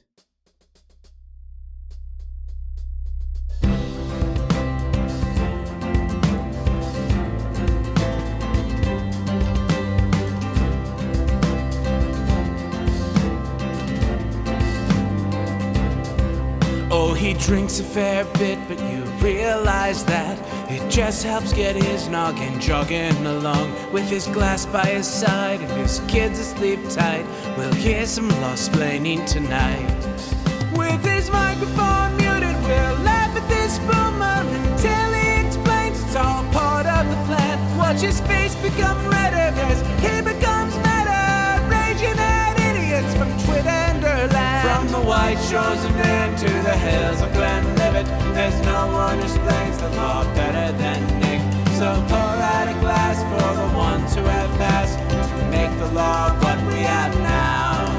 Oh, his lady is fair, and she handles herself with the grace of one who has borne many children. As the wife of a lawman, she makes sure that he has the time and the place to provide for them there. So pour out an Ardbeg, a Balmore, a Lufroy, the spirits flow as the ones who get unemployed. So pour out out a glass for the tea. Post on Twitter as we hear Lost Planning tonight.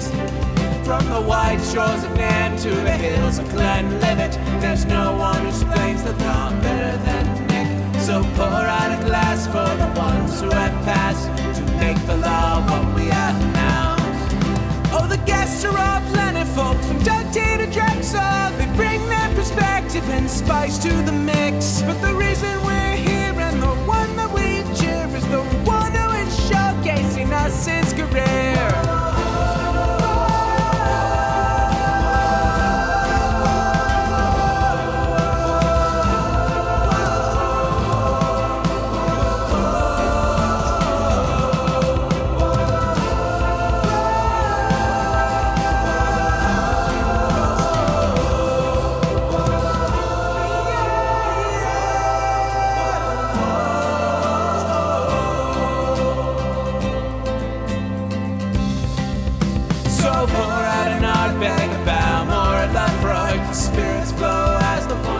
Get unemployed. So pour out a glass for the tea. Post on Twitter as we hear Lost Planning tonight.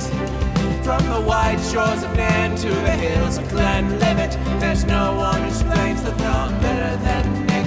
So pour out a glass